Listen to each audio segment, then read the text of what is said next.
Good afternoon, good afternoon. Here we come again, Brother Sariang, for the people, by the people, like we do every Sunday. We come here and we talk about issues. Independent platform. I can say that, Sariang, ain't that right? That's correct, Farmos. That's very correct. And the most followed platform in the diaspora. You might well add that one too, you know. You bet.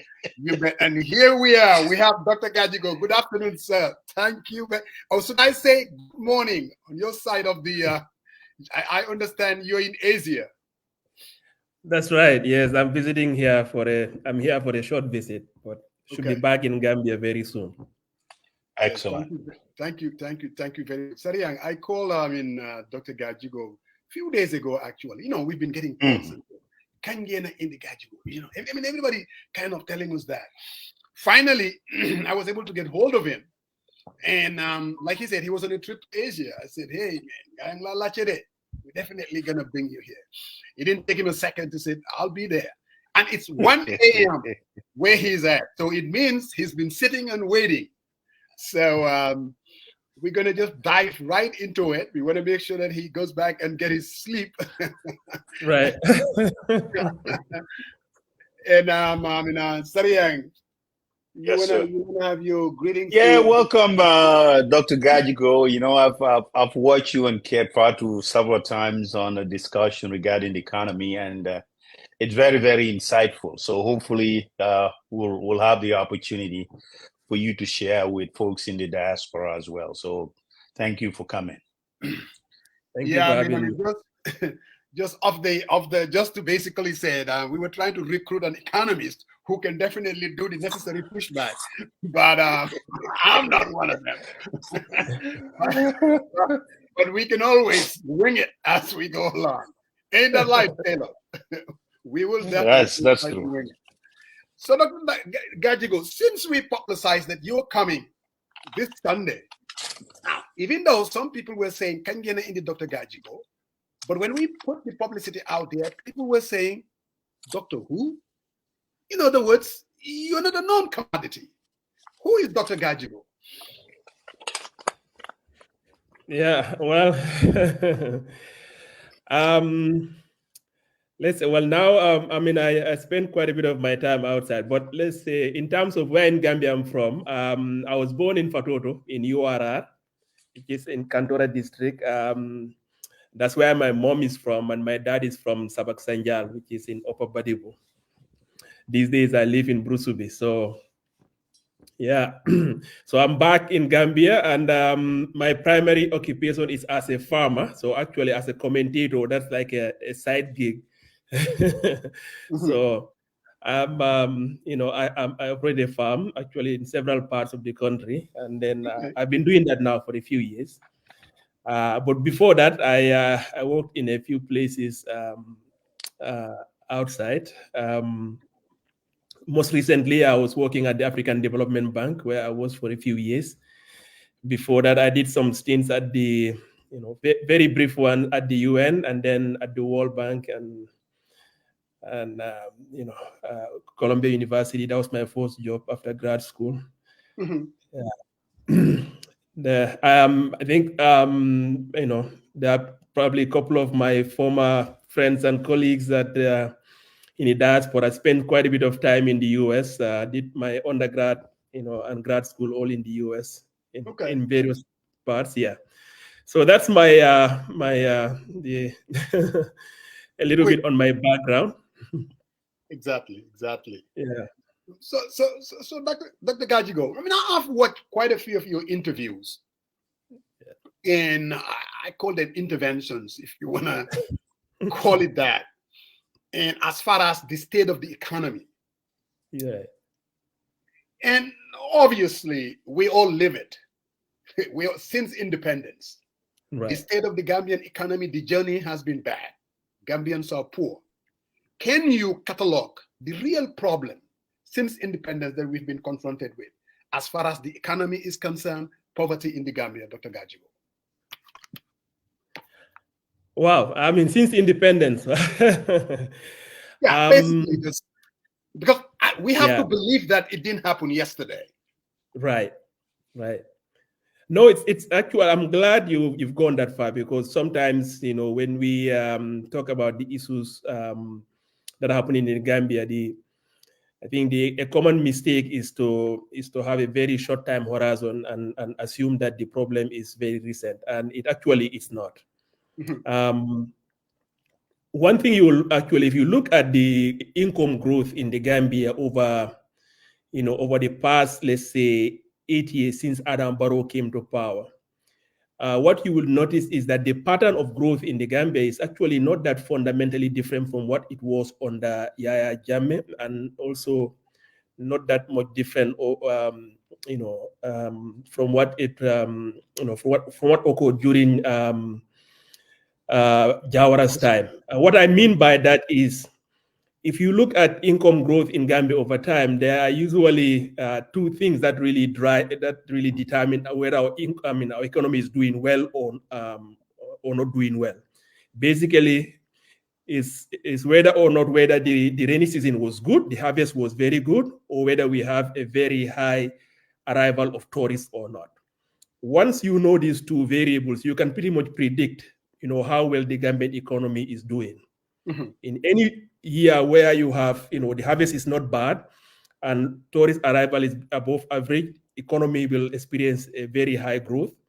And in any year where you have, poor rains, or you have, for some reason there's a shock to or disruption to the arrival of tourists, the economy would actually go bad. So this is, a very regular thing if you look at the Gambian economy. So what that tells you is that, structurally, the Gambian economy hasn't changed that much. So over time, when you average these things out, what you will find is that on average, on a long-term trend, the Gambian economy hasn't grown significantly at all. In terms of per capita GDP, income per capita, from independence to now, the average annual growth rate of the Gambian GDP has been less than 1%. That is atrociously low. Let's put this in a different context. At that level of growth, even for the next 2 generations again, another 50 years, Gambia would never reach, middle income status, even lower middle income status. We, at this level of growth, if nothing changes, what we've had over the past couple of years, we would remain a low income, fragile state. So, so how come, whenever there is even the little bit of drought or there's a little downturn in tourism arrival, our economy doesn't go anywhere? It means our economy hasn't undergone any structural transformation. We are, we are an agricultural, an economy based on a primary, agricultural, system, basically, where it's rain-fed agriculture. When we could, by now, we could have had like irrigation infrastructure where we are able to, have an economy that is able to weather those shocks. That being said, there are some differences that are important to say. If you look at Gambian weather, things actually have gotten a bit worse now. If you look at agriculture, actually, agriculture during Jammeh's time actually did better. Really? Has been better compared to during Barrow's time here. In fact, if you look at our, you can look at certain areas in agriculture in terms of yield in rice, in groundnut. In fact, the agricultural yield of rice in the Gambia was much higher during Jawara's time. It got lower during Jammeh's time and got even lower now. Relative to our neighbors, Gambia used to be above average income per capita among ECOWAS countries during Jawara's time, but this got worse over time. Now we are actually below average among ECOWAS countries in terms of income per capita. So in some ways, things have gotten worse. At some fundamental level, things have remained unchanged. So in general, that improvement over time that we would all be hoping for by now hasn't materialized yet. So, Dr. Gajigo, I'm sure most Gambians are saying, wow, are you really kidding me? You're saying that our agriculture was better during the time of Jammeh? and so what would you say that this current government what have they done wrong? And I mean specifically, what is wrong with their policies? And is it the fault of the Minister of the Economy? Is it the fault of the policy prescriptions of the Barrow administration? And if you were young today, remove the current Minister of Finance and Economic Affairs, and Dr. Gajigo will be at the helm. What are you going to do differently to change that trajectory? As a way of answering your question, it doesn't matter right now who you appoint as the Minister of Finance or who you appoint as the Minister of Agriculture. So let me start out by answering that. If you appoint me as a minister in this government or anyone else, like you can bring the best economists and put them in this government, it will not change. So that is as a way towards answering your question, number one. Mm-hmm. The problem isn't really following wrong policies. If you go, so once from time to time, I will write articles where I would point to policy or strategy documents in the government. If you go towards our, in our policy or strategy documents of any sector, whether it's agriculture, fisheries, energy, a lot of these documents are superbly written by very qualified, technical experts. Like, let me give an example. The energy sector strategy in the Gambia today was recently written, completed about 2019, very well written. Anyone who's gone through that document will tell you that it is very well written.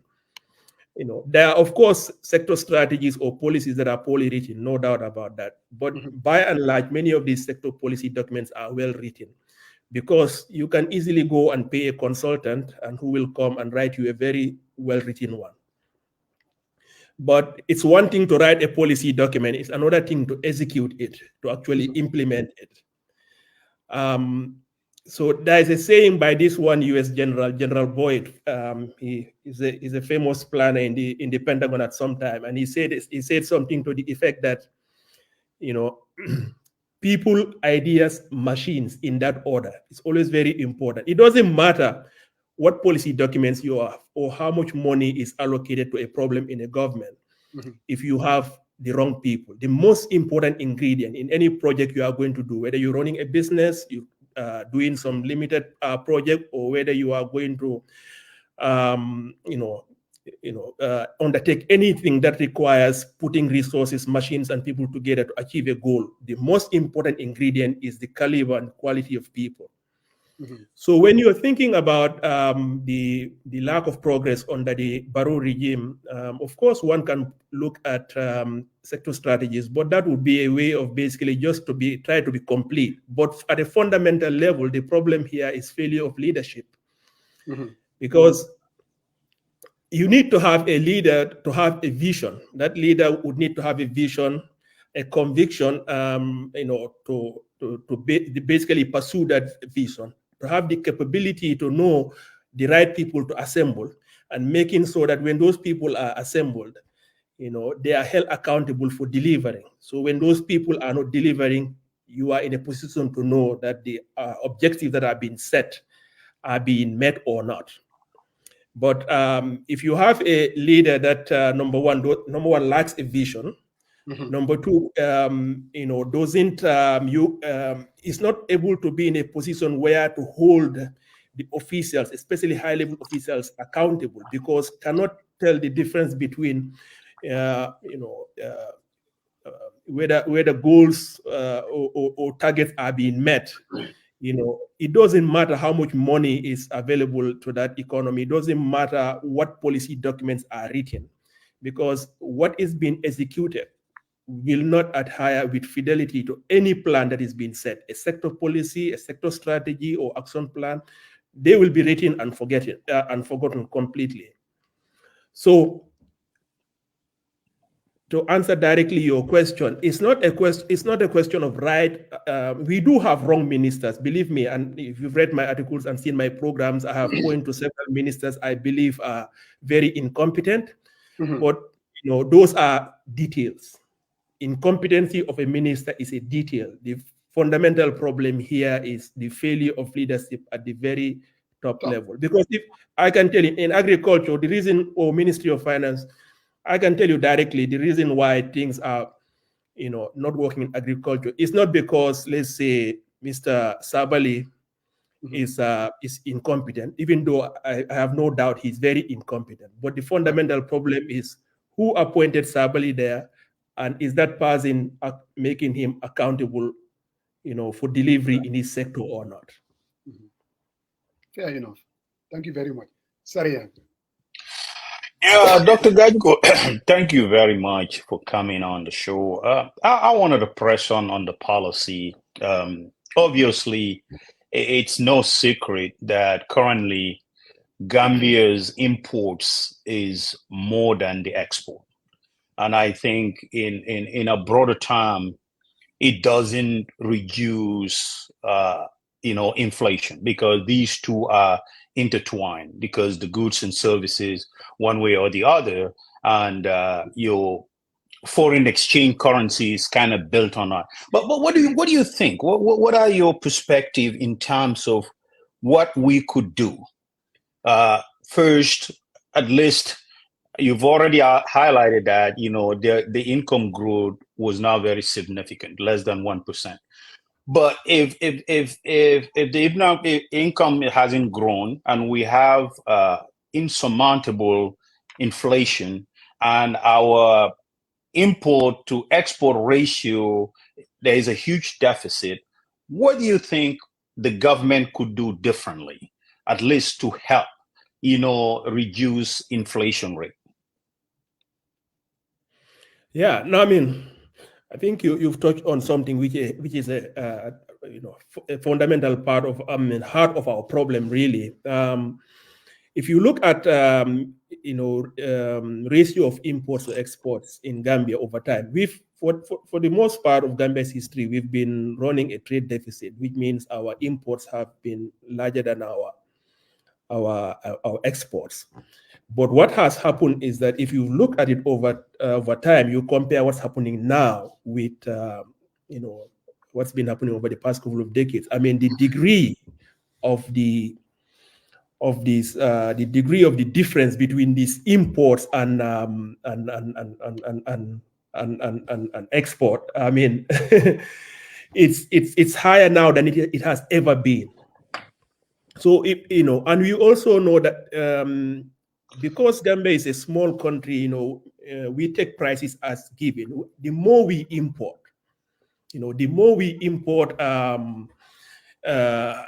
goods, basically and of course we don't export much. Our exports are in fact just going down. We used to export a lot of groundnut, but as you know, for a lot of other reasons we can go into later, our exports of groundnuts have pretty much diminished to a very insignificant amount. So as you import more and more, basically your currency, you're putting more pressure on your currency to depreciate.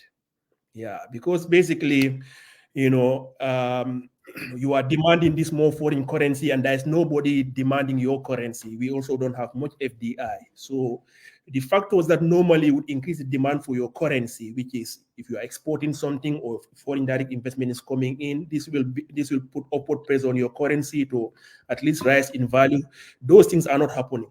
But all other factors that usually would put downward pressure on your currency, which is this increasing amount of imports, is always happening all the time. So the more you import, the more your currency depreciates, which also means that as these goods, when they come in, even if the international price of these goods remain the same, the moment they arrive in the country, the prices are even higher. So you are importing more, exporting less, your currency is falling down more, and this essentially means you are importing inflation. So if you are in a situation like this, continuing the status quo is just not tenable. The first thing you need to do is, as a government, is what can we do to reduce our imports or increase our exports? So if you are importing, first you start to look at the items of the goods that you import and say and think, what are the goods that we import that we can produce locally? And the second big, the largest import item in the Gambia is energy. Now, since we are not producing oil right now, there isn't much we can do about that. But number 2 on the list is rice. Gambia currently, we import 90% of the rice we consume, 90%. And yet Gambia has the resources to actually bring our rice import to zero. Right now, 15% of our arable land is devoted to rice cultivation. But that 15%, because of our low productivity in rice, because of our very bad implementation of agricultural policy or no following of any policy, Gambia right now, by the way, has the lowest rice yield in all of ECOWAS. We are the least productive country in ECOWAS. That's saying a lot, given the presence of other countries that have been through civil war. To put that in perspective, when Jawara was in power, let's say by 1994, Gambia and Senegal had the same level of rice yield, which is roughly a little over 2 tons per hectare. From that point onward, Senegal has been seeing improvements in rice yield. Currently, Senegal has a rice yield which is close to the world average of about 4 tons per hectare. Gambia, on the other hand, has been heading in the wrong direction. So since Jawara left, basically our rice yield has been falling down steadily each year. So currently, our rice yield is less than 1 ton per hectare, and we have the lowest rice yield in all of ECOWAS. At one point, we were above average. Now we have the lowest rice yield. So right now, at the 15% of our land that we devote to to rice cultivation, if we were to have Senegal's level of rice yield, we would be able to produce close to 60% of the rice that we actually consume, as opposed to just producing a very minuscule amount. So right now, if a government that is focused on addressing fundamentally Gambia's problem with regards to high inflation, increasing cost of living, the first thing you would do is have agriculture. Have the policies devoted towards producing domestically what you are importing, which is adding to your import bill. So right now, we have the government doing the opposite. So they have all of these facilities at this central bank where they would give it to businessmen to go and import rice. The Gambia government would actually guarantee loans in foreign countries for businessmen to actually import rice. As we speak, the government actually has guaranteed loans in commercial banks in Turkey for private companies to import rice into the country. Yet, there, you have some companies that are operating, some Gambians, who have taken huge amount of risk to come and invest in the rice sector in agriculture. They are not getting the support they need. Investments that can be done in developing land, in terms of bringing inputs, bringing machinery, it hasn't been done. The government made a big deal this year about bringing 300 tractors. Well, what happened to the tractors? It never materialized. Rain season is now over. So you could look at our import bill, and list many items in the top 10, things that could be produced locally that instead are being imported. And the government is actually having a policy of basically facilitating those imports. They think that they are helping the economy by facilitating rice import as opposed to investing in domestic production. So this is one specific example. One could go through a long list. But to answer your question, the first thing would be, why is it that the government is persisting in this policy of facilitating import when it could invest in domestic capacity? Rice is a prime example, but you could talk about other things. Thank you, Dr. Gajigo. When you are highlighting these challenges and the prognosis of what we could have done differently, and in your answer to Musa, you talk about a lack of leadership. I would say a lack of leadership, the right stewardship, right? The right person in the right place who has vision to drive those transformational change. But Mr. Gajigo, looking at what you highlight, supporting businesses, private investors to import and guaranteeing them to import rice into the country. And you think about Jahali Pachar, and this year we had this flooding, massive flooding.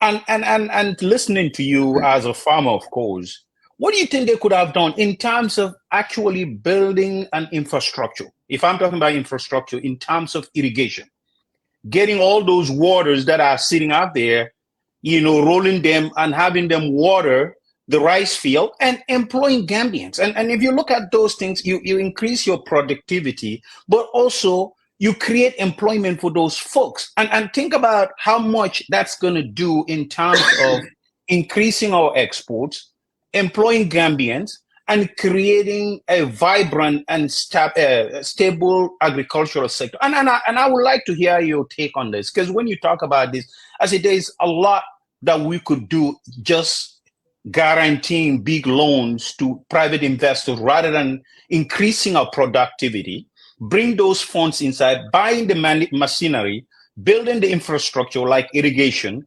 getting those waters from homes and getting them to the rice field and water them 24/7. And what is difficult in setting up a clear vision to drive those transformation changes?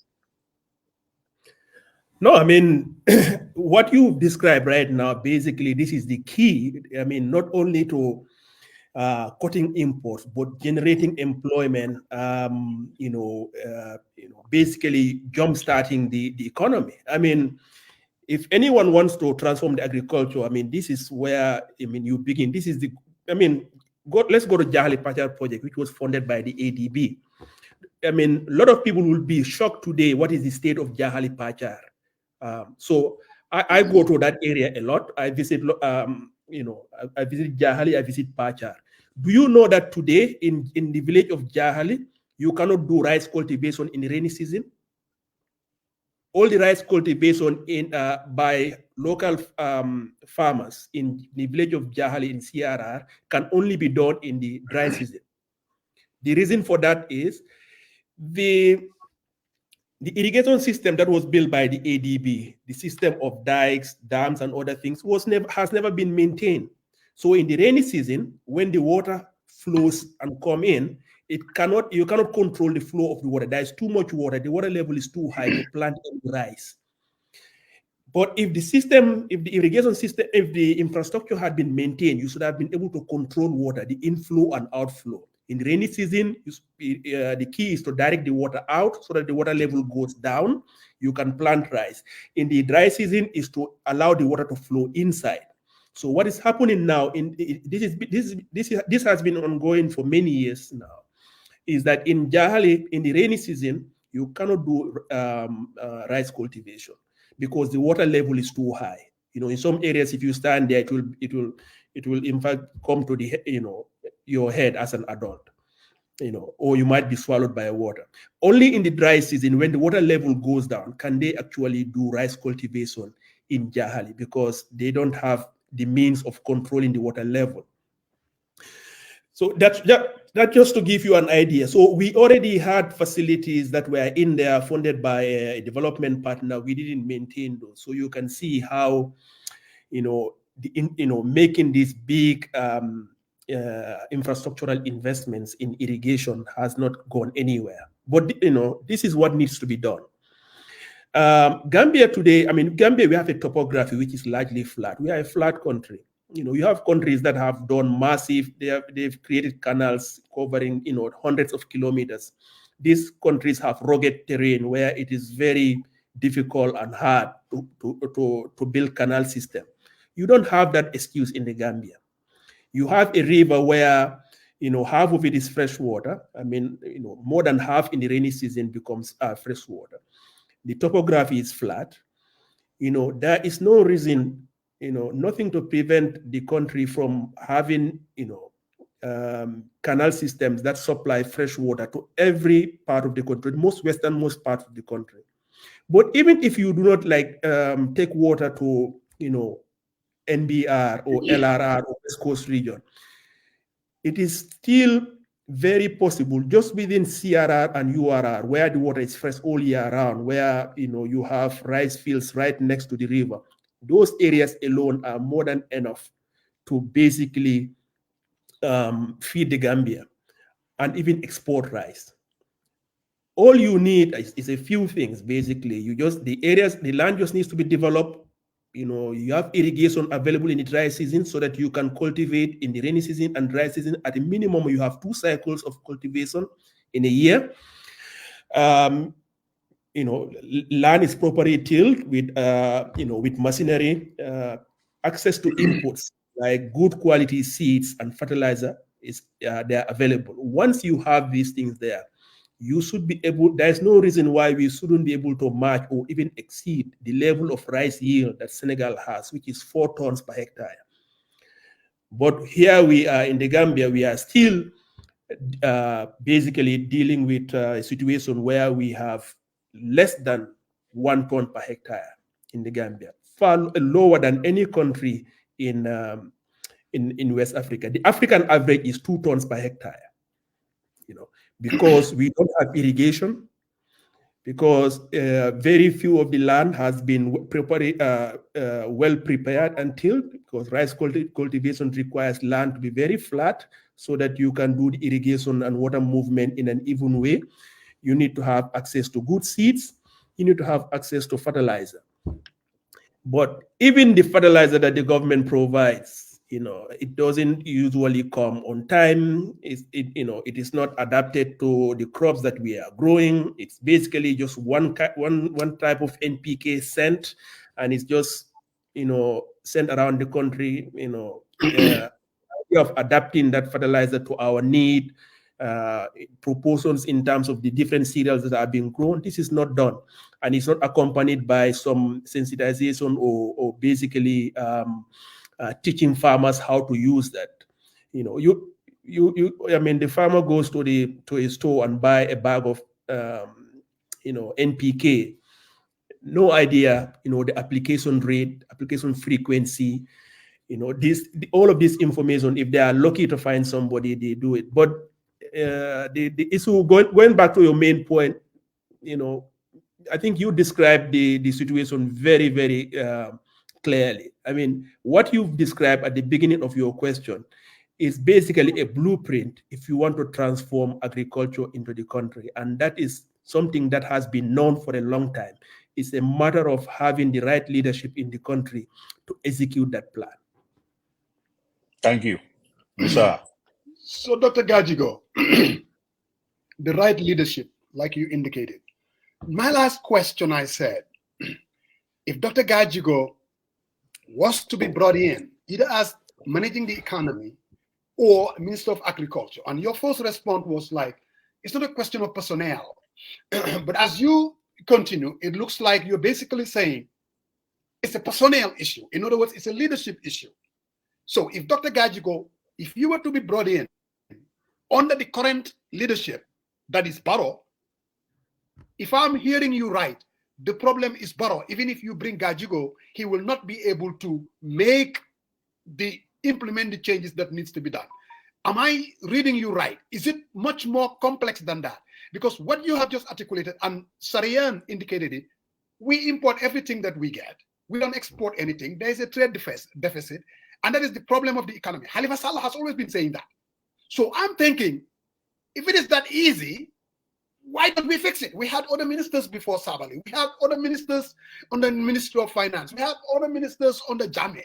So what is the problem? And if we were to bring in Gajigo, what are you going to do to change it? Is it much more complex than what you were saying? No, it's not complex. I think you've answered the question. So basically the question, like I said, is leadership. So even if you bring a minister of agriculture, minister of finance, is still not the ultimate leader in the country. So this is the main problem. Let me give you an example. If you remember, there was a time when I think there are a couple of incidents where Barrow has been quoted as saying that, oh, we have enough electricity capacity in the country that they are turning off some generators. No, you must have seen that video. Yes, I did. Yes, there was a time also where Barrow said, oh, when the OMVG project is done, we will have 100% electrification of the country. He repeated all of that. You see, I am not an energy expert. I am not an electrical engineer or anything, but it doesn't take much of a little bit of reading to find out, what is possible in terms of capacity, generation capacity, what is needed for the country. So I'm basically, the fact that Barrow was repeating something like that, it means that somebody, one official at a high level must have given him that information. Yet he believed it wholeheartedly, even though most people who know, who just took a moment of their time to look into that sector would know right away any of those statements don't make any sense. In the energy sector, the Gambia has a generation capacity of less than 100 megawatts. By any world standards, this is minuscule. In fact, currently, 30 megawatts is coming from the Car Power ship, that is the Turkish company that has the ship just off the ferry terminal. And then we buy about 50 megawatts from Senegal. We really don't have much generation capacity in the country. The amount of generation that you would need to bring Gambia even close to having almost no blackout, you would have to more than triple or quadruple our generation capacity right now. Or let's put it in a different way. The electricity generation per capita of Gambia is less than 200, basically, you're looking at, let's compare it with, to put this in perspective, we'll compare this with Senegal. What we are generating electricity in terms of per capita is less than half of that of Senegal. And Senegal is far from reaching its target of what it needs to reach in terms of generation for its income level. And anyone who's leading the Gambia today, given the importance of energy, you should have an idea to know if a minister of finance or a minister of energy or a NAWEC MD comes to you and tell you, oh, Mr. President, if we have this project comes, you're going to have 100% electricity thing. You need to know enough to be able to interrogate whether or not that claim passes the lab test or not. Whether it's remotely close to being true or not. If a minister comes and tells you, oh, we have this OMVG project, when it's done, everyone will have, electricity. You need to know enough to be able to hold them accountable so that tomorrow, if you go and face the Gambian people and make such a claim, you do not, end up with an egg on your face.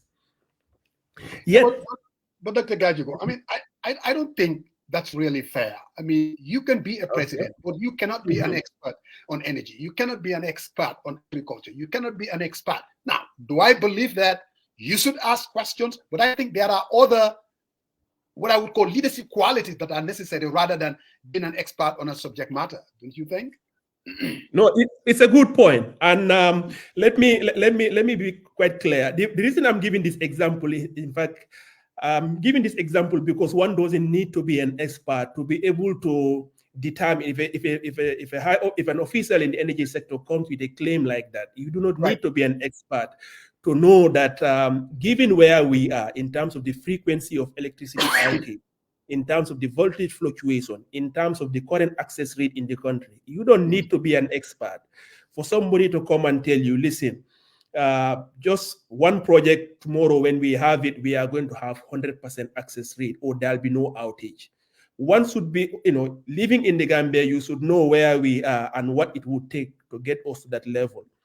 After all, but I'm sure Barrow travels to other countries, or ministers travel to other countries, So the point of the about this energy example is that you don't even need to know how electricity generation works or transmissions or any of those details. I don't know. I'm not an energy expert.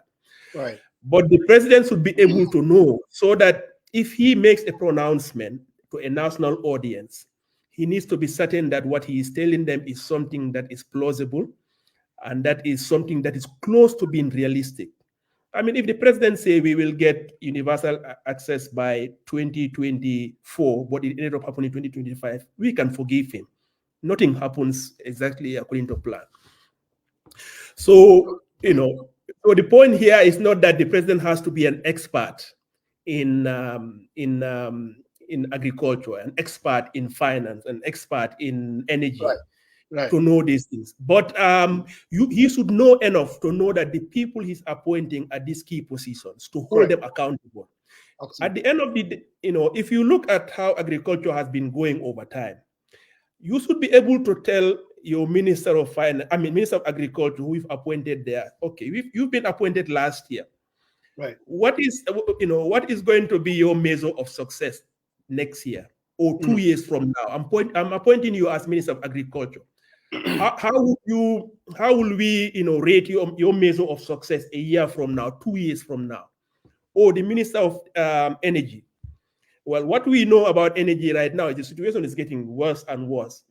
Situation in the economy is just getting worse and worse. So the president doesn't need to be an expert in any sector, but he should know enough to be able to hold the people he appoint in these areas, hold them accountable. And to hold them accountable, you need to be able to say, okay, when you have been appointed, this is the problem we have. Correct. This is the resources we have. This is our context. This is where we are aiming to go. So given your appointment since this particular point in time, have we made progress or not? Can we point to factors that are outside of your control that is holding us back from reaching those targets? So I think if the president is not able to do that, then you have a problem in the sense of, in the sense of being confident that that president can hold anyone accountable. If the president cannot hold anyone accountable, yes, how can we achieve anything in any sector? So if I'm hearing you right, let's change leadership, get rid of Barrow, bring in somebody. Now, my next question, that is quoting the Minister of Finance. This is what he said, Sidiketa. He said, look, if I could borrow Joseph Biden, he said, don't compare me to the God Almighty, compare me to the alternative. And this is what the Minister of Finance said. If you look at inflation, we've been talking about that. That is a yardstick that can tell you what is really happening in the country. Prices are high. Gambians are really going through this. The Minister of Finance, Sidiketa, said, look at what is happening in the other region, the non-CFA countries. If you compare us to them, actually, our inflation is not that bad. And I didn't stop there. I went and researched it. I look at Trading for Economics. I look at Chad, 12.2. Egypt, 26%. Ethiopia, 17%. You're talking about Ghana of all places, 21.5%. That's what their inflation rate is. You go to countries like Liberia, Malawi, 34%. Gambia, 9.68%. So, Dr. Gajigo, are we doing something right or are we just lucky? Yeah, no, well, the thing is, it's not, whatever sector we look at, or whatever kind of performance or metric we look at, you can always point to examples where things are worse in a particular country. It's not difficult to do. It's easy to do. I mean, if you look at any country and you talk about something not working as it should, you can always point to another country. Even countries that are performing very well, you can always point to something in there. So that's not a problem. It's quite interesting looking at if some of you could recall. I mean, I was very, very young at the time, but I remember when people brought up the story, I mean, in the 90s, when people brought up the issue that Gambia had no television or Gambia had no university, people in the PPP regime would point out to something like, oh, Liberia, had a university, but look at what happened. They're in a civil war. Or some country has a TV station, but look what happened. They're in a civil war. Something bad is happening over there. There's instability. You could always do that. Now, there are all sort of, reasons why you can have a situation where macroeconomic indicator in one area or another, it's performing very worse in a particular country. And in those countries, maybe it is true that their officials are just doing a bad job. There's nothing, I have no doubt that there are many, economic planners or minister of finance in other parts of the world that are doing terrible jobs. But think about that. I mean, so what does that say about the person who is responsible for that job? He is pointing to others who are doing worse as a defense. What matters to me as a Gambian citizen is not how poorly the Minister of Finance in Zimbabwe is mismanaging the economy. Right. I will let the Zimbabweans handle that. Mm-hmm. What matters to me is what is happening in my country, and is it something that the things that we are experiencing right now, can they be improved? Can they be done better? And my answer to that is unequivocally, in the Gambia, the way things are in terms of the management of the economy, irrespective of what's happening outside in other parts of the world, can we do better? Absolutely. Mm-hmm. And we've just answered that question a few minutes ago about what we can do to handle inflation in the country by reducing imports. And agriculture is a very prime and ready sector where this is a very big part of our economy. Just by doing the necessary investments there, not only would you be creating employment and creating investment opportunities in the country by attracting foreign investments coming in by other Gambians. Just like I have invested in agriculture, I know many other Gambians who have coming in and would like to invest in agriculture.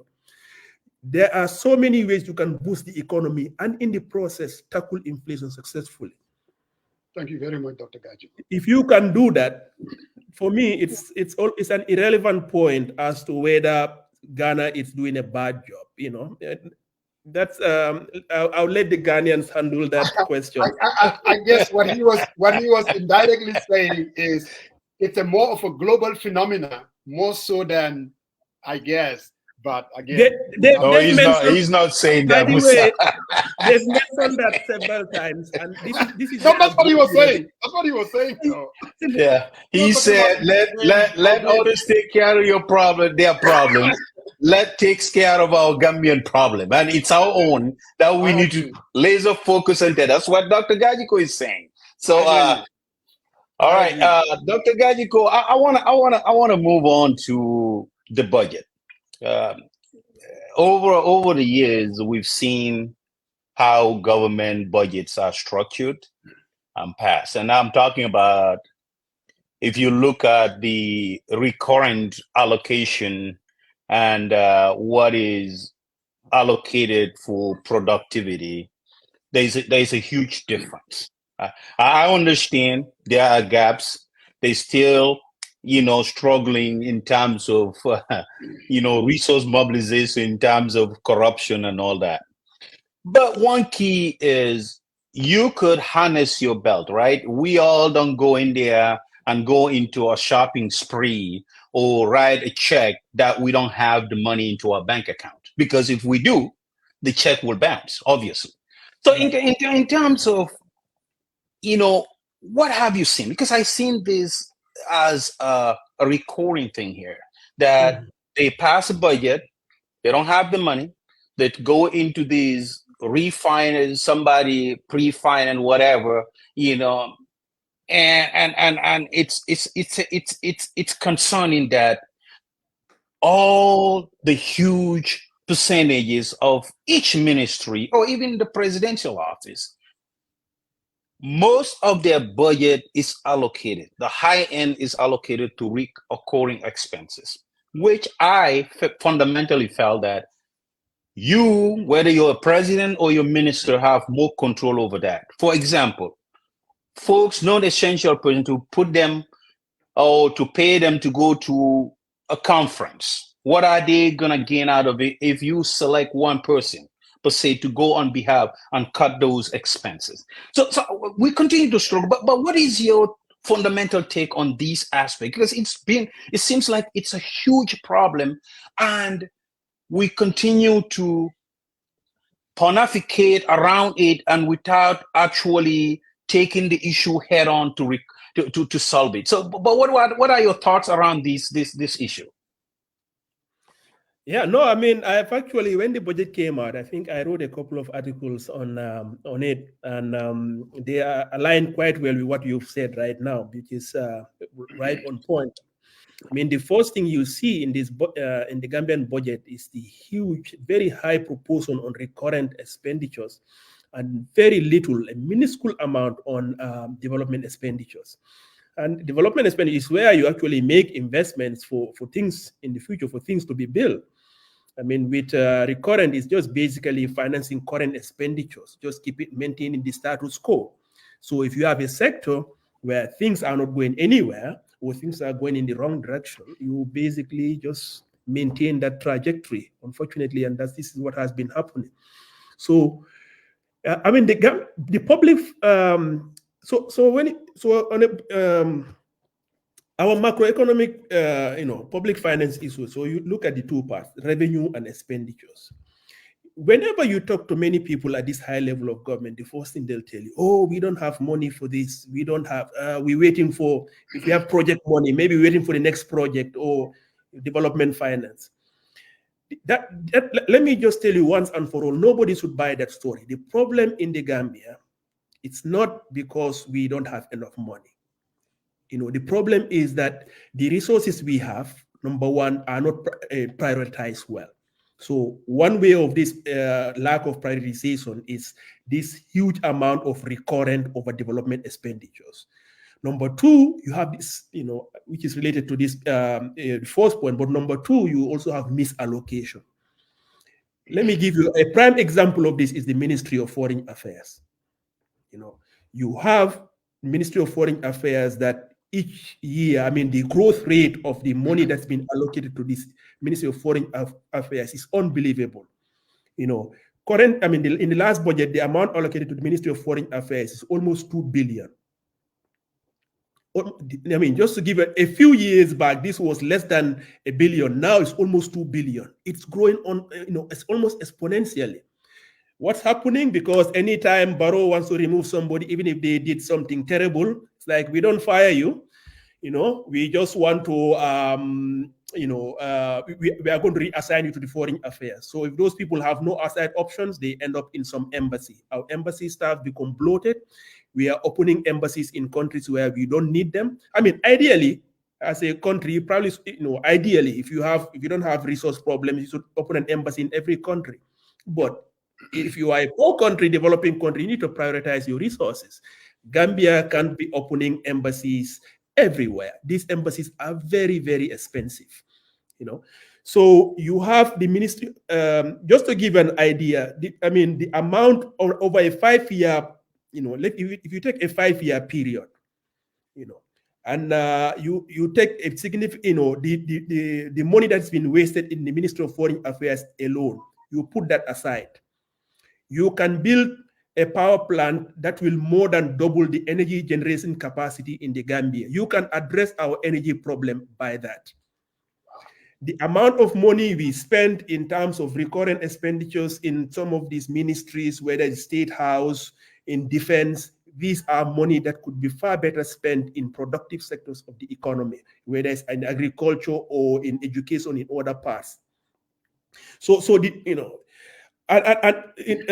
you go to the third point, I mean, this is also still, these are all interrelated points, but the reason why recurrent expenditure is a bad problem is that you have, well, as you know, recently they found several thousand ghost workers, in many ministries. Those things happen all the time, or money that is being allocated to things without really interrogating why. If you go on the income side, the revenue side, we leak money in places where we should be earning money. If you look at other countries, I did a consultancy in one Southeast Asian country for the World Bank. One of their biggest source of revenue is state-owned enterprises. In our Gambian setting, this is one of the biggest holes in our finances. Many people don't know this, but on an annual basis, when NAWEC is audited, for instance, the amount of money that is cannot be reconciled, cannot be accounted for, is normally somewhere at least $200 million per annum, which means over a decade, you are looking at amount that is lost that can build several power plants that are the size of the one that is in Kutu. You know, this is just NAWEC. We're not talking about other, you know, state-owned enterprises whose finances we have no ideas because they don't present or publish, you know, audited financial statements on time. In fact, the latest NAWEC financial statement you will see is from 2020. In the last 3 years, no one has a clue what's happening there. You know, if you go to Gambia Post Authority, there is not a single audited annual report that you can find on the website. The single one that's there right now has a broken link. You know, so the issue at the budget system has been broken for a very long time. The situation, as you will see, like they talk about, oh, we have a new system from the IFMI system that's been financed from the World Bank. You know, the government just goes through the motion of bringing these systems in, but it's actually not implemented. People like Syndicator just there have no clue what they are doing. You know, so that we can give other examples, but currently right now, look at the situation we are having with the Africa 50 situation in the bridge. You know, Syndicator is saying one thing at the during this budget speech, that, oh, we have revenue from them. Then in a few months later in front of the National Assembly, saying something about, oh, the money from that bridge, from that Africa 50 asset recycling deal is in a ring-fenced account, you know, in the central bank, not being touched. Contradictory things, you know. They are forced to reveal information to development partners at the IMF and the World Bank when Gambian people are being kept in the dark. Some of these contracts that our government is signing with, with some of these foreign firms are negotiated in a way that changes the country. We've lost money to, with security report at the airport. That contract resulted in millions of dollars lost to the Gambian from the Gambian government that we had to pay them. You know, so the issue here at the fundamental level, the expenditures which we can control are completely under our control. You know, we put money in the recurrent side, nothing in development, so nothing for the future. We misallocate. We put money in activities that do not generate any return when we have high return sectors that should be invested in. There's money being leaked out of state-owned entities that otherwise should have been sources of revenue. So the public finance system in the country is just a complete mess.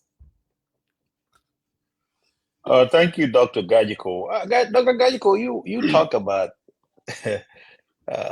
the energy, particularly in NAWEC, and I think the Minister of Finance came on this platform, and I've expressed to him that I think NAWEC is a drag on our economy.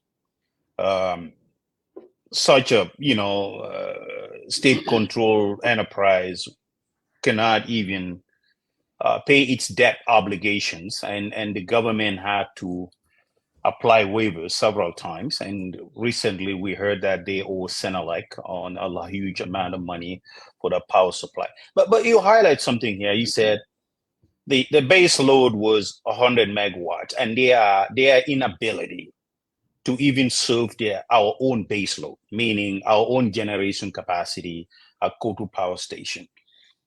Now, thinking about how NAWEC is cramped together in terms of governance structure, because I think I've talked to him about this. I said I think it needs to be broken down: transmission, power generation, and corporate. And they can report to one manager. That's good, but we have to, and it looks like NAWEC is in charge of water as well. So but things have not worked out. We don't have any type of foreign investment in terms of some outside the government or outside the country who might be interested in being independent power producers. That platform has not been well laid out. When the commissioner the commission of CB, I think state-owned enterprise, the chairman, I don't remember his name. He came on this platform, and I said, maybe NAWEC and the government and Minister of Finance ought to be very serious in terms of reaching out to independent power producers to kind of help, take the pressure of this long-term contract with the Turkish vessel and Senelec, because most of that generation that is supplied through rural Gambia. During COVID, Senegal came here, they bought a bunch of solar panels. They built those solar panels. That generation that's coming from Senegal, they built substations, Farafenya and all. Those are the ones that are supplying. I don't see, as you articulated, the funds that are mismanaged. Look, that could have built a substation to provide our base load. But we go into this long-term contract. We don't even know how much they are charging us per megawatts.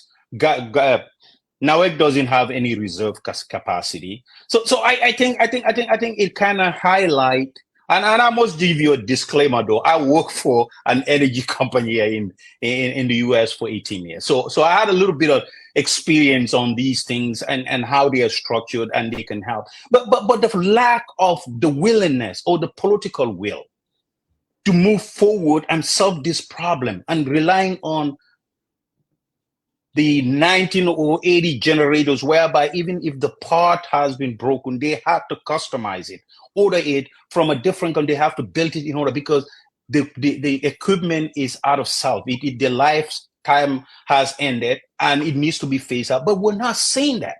And we're having an issue over an issue. Dr. Gajigo, what do you really think in terms of the economy, in terms of building the employment, having independent investors coming in and help out in that sector? What would have that be for the government and the Gambia at large? Oh, listen, without energy, without addressing our energy needs, the country is not going anywhere. In this day and age, energy is as basic as anything. I mean, you want to transform the any sector, and if you want to grow the economy to grow, the economy has to transform from a primary based economy to we go up the processing ladder, start processing, and you cannot do any processing, any manufacturing activity if you do not have reliable energy supply, which is also affordable. So energy is very key. Now, energy, the first thing you need to do in energy, by the way, I'm writing an article on this particular point, which I think should come out in a few days. The first thing you need in energy is the generation capacity before you can do anything. Now, in principle, there is nothing wrong with having a contract with, let's say, car power ship, this floating ship. But that is not a basis for a long-term energy future of a country. It's something you get into while you are making, laying the plans for your long-term energy security. Let's say you're in the process of building a major power plant. Then you can say, okay, this car power ship, we will bring it in to, give us, a stopgap measure while we invest in our energy sector. But the issue we are having with this car power ship now is the contract has been renewed about 3 times. It's now something long term. It's no longer short term. So it looks like as if the government is depending on this car power ship, and nobody has seen the contract. So we don't know how much we are paying per kilowatt hour. So you have that problem. It's always good to contrast Gambia with Senegal. Senegal generating capacity, they are still building. For instance, if you are on your way to the airport in Dakar, in Diass, you would see this massive new combined cycle power plant being built at the village called Malikunda, not far from Bour. So you have that country investing in that. So in Gambia, we have this situation where we are not investing in energy generation capacity, and the existing power plants are so old that many times they are just completely out of commission, which is why you'd have periods like right now where the outages in some parts, they would lose power up to 15 times in a day. In some situations that don't lose power, you have this issue basically of voltage fluctuations where even a TV, you cannot even turn it on, or your fridge will never get cold, or the light will be so dim you might as well light a candle. So capacity is very critical. We need to invest in generation capacity. But then building even a small power plant requires a massive investment, and it's a capital investment, and it's not something most governments are able to do on their own. So a country needs to have a energy reform, number one. Number two, you need to have an investment climate so that you can have independent power producers. As you rightly said, they can come in and invest.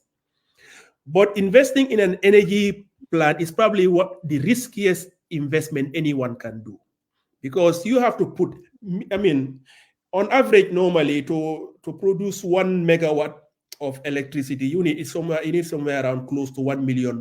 So even a small power plant of 50 megawatts, you need $50 million. 100 megawatt power plants, you need about $100 million. So, but when you build this power plant, you need something like 25 to 30 years to generate your returns over time. So during that time, you've sunk your capital in a country where you can't take it out. You cannot pull the power plant from the country and take it out. You are basically stuck in that country. Come what may in that country, you are stuck there. So because of such a risky investment, the government needs to do a lot of things right to make sure that the investment climate is conducive to investors to come in. So the problem we are facing in the energy sector in terms of the absence of independent power producers, it's basically it's an indictment of how badly the economy has been run. Because you cannot just go and tell investors, even those who have money, they are sitting there looking for places to build power plants. You just cannot go and tell them, hey, come to Gambia and bring it. They will not come just because you ask them. They have to come do their due diligence, research the country and see, does this country have the right investment climate for me to come and invest? In a situation where you have right now our currency being divided, is depreciating such a significant amount, the first thing you look at that as an investor, because when you come in, you are bringing your dollars in, and you are a non-Gambian, you want to take your dollars out. But the revenue that's generated from your power plant is going to be paid in dollars. So the first risk you're going to have is foreign currency risk. It's going to be very hard to mitigate that risk. So when you have an economy like the Gambia has, where things are not going very well, the investment climate generally is poor. The contractor, because if an independent power producer comes into the country, it has to contract with an entity, and that entity is not anyone else but NAWEC. They'll first have to look at the financial health of that company, and anyone who looks at the financial health of NAWEC, you don't have to take my word for it. Go to NAWEC's website and download one of their audited financials. If you look at one, you don't need to look at the others. They are almost all identical. The information you will get from there doesn't give anyone a peace of mind, the confidence to come and invest and enter into a long-term contractual relationship, which will be in the form of a power purchase agreement that has to be anywhere from 20 to 30 years. So when you have an environment as we are, where NAWEC is not reformed, it's not operationally efficient, it's not financially, is financially unsound. When you have, huge foreign exchange rate risk that we have as a country due to our depreciating currency, it's going to be very hard to convince investors. Just like you would find it hard to convince many Gambians in diaspora who are dying to come and invest in the Gambia. This is their own country after all. Imagine the challenging task you would face to try to bring in a foreign investor who doesn't have that ties with the country. So the difficulty that we have in terms of bringing this current government would have in terms of convincing any foreign investor to come is a specific problem of a more general pattern. Basically, whether it's manufacturing or agribusiness or telecommunication, when the economy is not well managed, it's very hard to entice or incentivize high quality investors to come. What you are left with is this high risk, fly by night investors who are willing to go into deals with anyone else. The sort of investors you don't want in your country. Those are the ones we are attracting these days. So this is the situation right now. So within the energy sector, we are facing the brunt of it. Anyone will tell you today, if you call anybody, there are parts of, I called somebody in Banjulunding, apparently they've had outages several times within, before before the middle of the day. In some areas of the country, the voltage fluctuation is low. So we have a situation right now where most of our power our generation capacity is actually from a floating ship and from what is bought from Senegal. And we are behind in our payment in Senegal. So this would be a warning to Gambians. Very soon, Senegal can just cut off the power that they are supplying us. And we would really be in a very deep bind. If all we have now is to depend on car power ship, imagine what would happen to us next time we need to renew our contract with that company. They would have all of the leverage. We could have the power purchase agreement, per kilowatt hour even increase significantly, and we would have no alternative. So right now, if you have a leader, going back to our earlier point, you don't have to be an energy expert. I'm not an energy expert. You are, Mr. Marong. I'm not. I am not. But what I've described here, right? No one has to be an energy expert to hold our to say they switch up. Energy minister accountable. Definitely. So tell you what, Dr. Gajigo, Gambia is an extremely, extremely poor country. This platform is a very poor platform. So we need to bring some funding. Give us a minute, drink some water. Let's get some fun. Welcome to Kid Aisha Restaurant. We are located at 1460 Boston Road in the Bronx. We are open 7 days a week from 1 to 12 a.m. We serve Gambian food and American soul food on Wednesdays and Gambian food on Saturdays. We do dining, we do takeout. We serve chebujin, chebiapa. We do mafe, we do plasa, we do ebe every other day. We have yassa ganat with rice, super kanja with white rice and fufu. We serve a lot of delicious foods. For dinner, we do dibi, chicken dibi, penta, whole chicken. We have shawarma, lots of good food. Also offer catering services for weddings, baby showers, birthday parties, whatever you need. We got it here at Kid Aisha. You can call us at 718-450-8606. And we're also on Uber Eats. And if you've ever been to Kid Aisha, make sure you leave a review. Thank you guys for supporting, and we hope to see some new faces. Thank you, Isa. Thank you, Isa, for supporting us. And if you live in the Bronx, you're working late shift, or you work and you're getting off at 3 o'clock, call Aisha. You have to get there to order. I was there a couple of weeks ago when my homeboy was getting married. And boy, I can tell you, I've tasted the food. The food is good. But Gajigo, you mentioned this asset recycling. And you said something that the minister said before. And the minister was here. I'm someone who is very sympathetic to this whole asset recycling deal. And I want you to talk me out of it. Gambia is an extremely poor country. We all know that. I am very sympathetic to something that you said. The fact that we are poor and we are spending so much on areas that we can just basically set aside. When you said foreign affairs, if we had to set it aside, the amount of money that we can use to do what you said, I mean, as a leader, I would do it in a minute and say, you know what? These embassies, we're going to shut them down for 2 years. What is going to happen? What worse can happen to this country if we were to do that? But now, we are poor. We're a tax-based economy. I mean, you rely on taxes. It's not going to work. Here you have a new way of looking at things. PPP. We got a bridge for free. You work with the African Development Bank. We all don't know. You just indicated how these state-owned enterprises are being run. You go to Gamtel, you go to Gamcel, you name it. You go to Gambia Ports Authority. Government is actually spending so much money to maintain them. So it's not a no-go area. So now they are saying, we have an asset here. Someone, African Development Bank, a partner, they are willing to give us $100 million up front. And you guys are saying we are mortgaging our assets. The minister said, you indicated that he went to the National Assembly and talked about the 15 million that was sent in.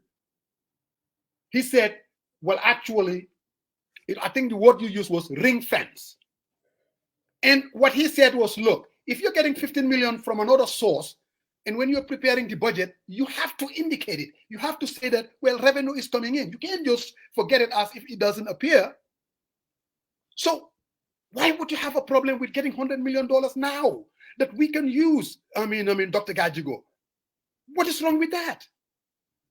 What's the problem? No, well, there is nothing wrong with receiving 100 million. If you want to offer me $100 million right now, I'll take it at this moment. No questions asked. No, the question is definitely, so let's, we are talking about an asset that's supposed to generate income, right? Yes. So, so it's not like 100 million is just coming right now. It's an exchange involved. There is a deal here. The deal is the Gambia government will get a certain amount. Mm-hmm. And in exchange for getting an amount upfront, Africa 50, by the way, this is not ADB particular. So the Africa 50 is an entity that's separate from, is owned by, set up by ADB, but it now runs autonomously. So this and that's an important distinction here. It is set up to run autonomously, to run on a purely commercial basis. Mm-hmm. Right. So just to be careful. So there are a lot of things ADB finance and owns that, ADB can finance something. ADB is, it has commercial loans. It can give a loan to a private entity and charge you interest, make income. But most of what it, the way it deals with countries, it's not there to make money. It's there to assist you to reach your development goals. Mm-hmm. But it created this entity, Africa 50, and this entity is supposed to run and work in the infrastructure space and to operate as a commercial entity. So the entity we are dealing with, Africa 50, mm-hmm. you will think of it like any other commercial entity, like a bank, like a private equity fund. It's there to run on a purely commercial basis. Right. So this Africa 50 deal is not with ADB, even though it was financed by ADB. Actually, when this was being financed, I was there at the time. Mm-hmm. Now, one of the biggest problem here, and this is where Mr. Keita failed miserably as a Minister of Finance. He did a terrible job in this deal. Is mm-hmm. that when this whole thing was being negotiated, it was as if the 100 million was just negotiated in stone. Mm-hmm. It just, how come when we are talking about this deal, we just go and fixate on the 100 million? Where did it come from? Mm-hmm. The $100 million is supposed to be the outcome of a negotiation, because you have an asset. Somebody is interested in your asset. That entity wants to use your asset to generate income. So you have an asset. So the basis of that negotiation is going to be negotiating over the value of the asset.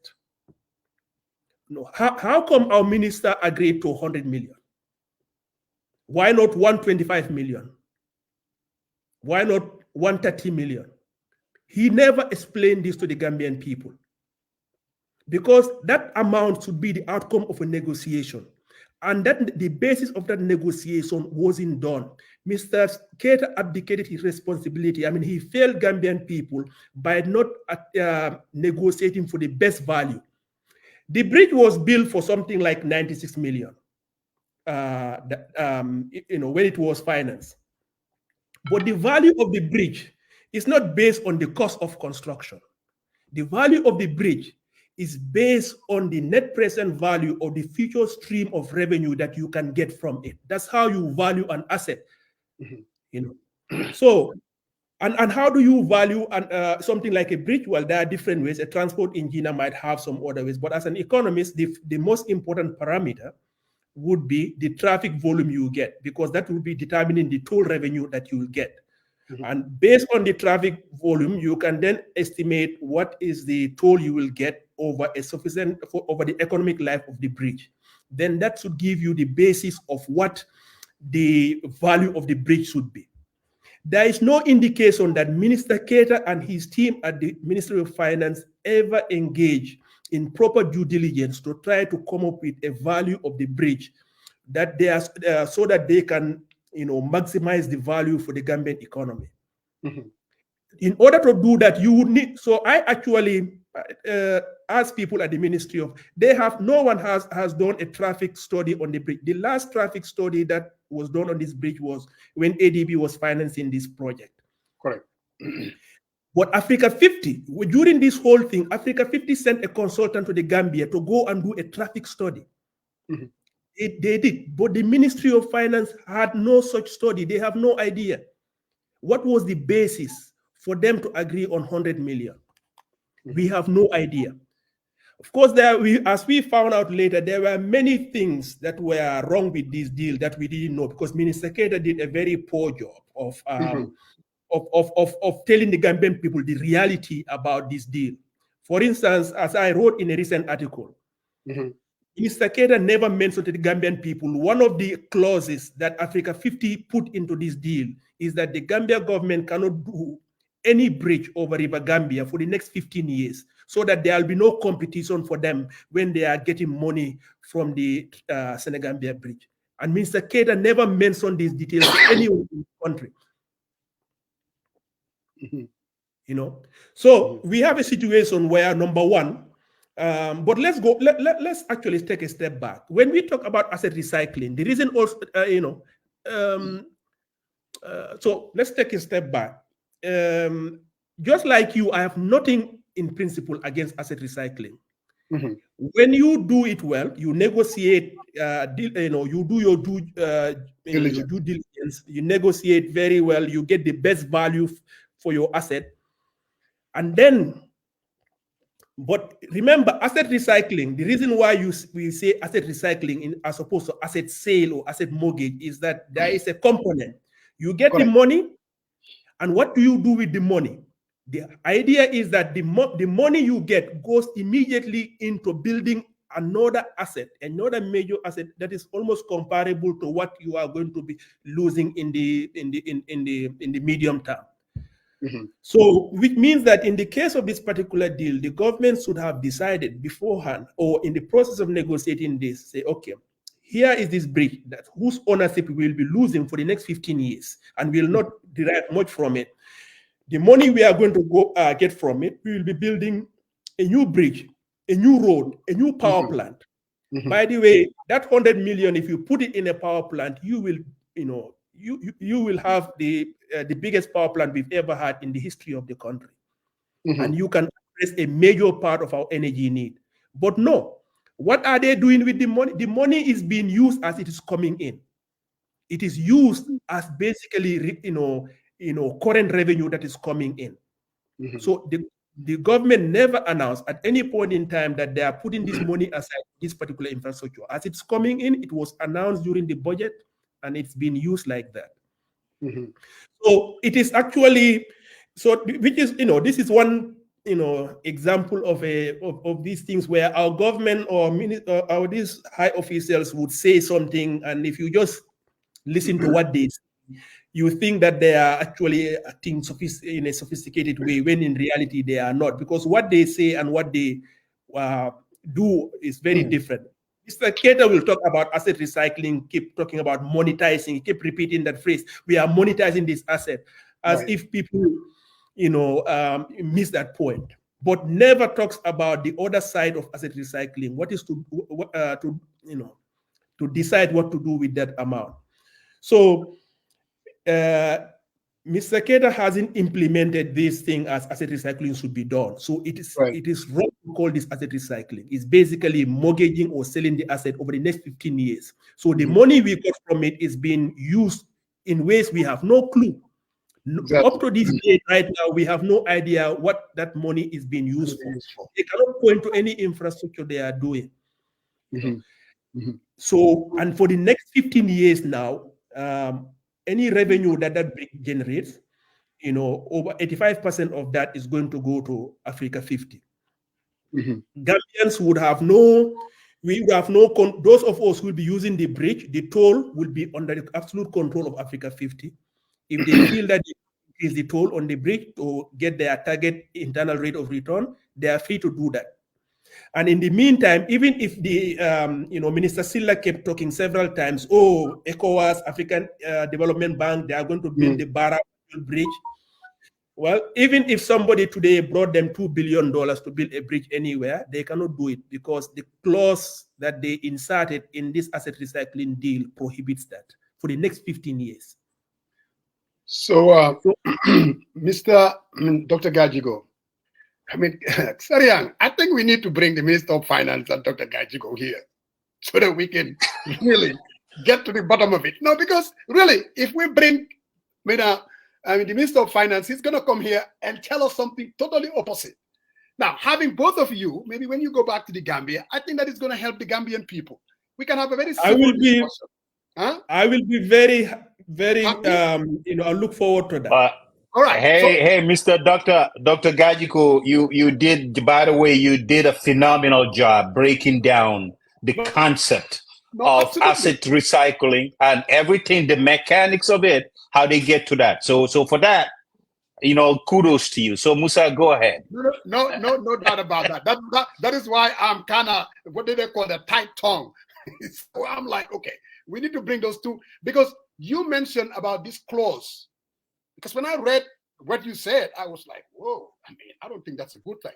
So I asked a question and they said, oh no, what we did was we cannot build a bridge on a 150 miles radius. Because I'm like, are we going to be able to build a bridge if we were to get the money built to Barrow? They said yes, because it doesn't cover the 150 miles radius. That is why I said, both of you need to come on this platform so that we can really, okay, you said you don't have a problem with asset recycling as it is. So what you have problem with is the process.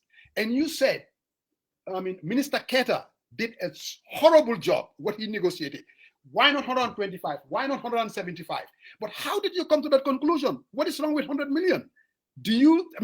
What is there that you saw that thinking that, you know what, I think we could have negotiated 175 million and not 100 million? I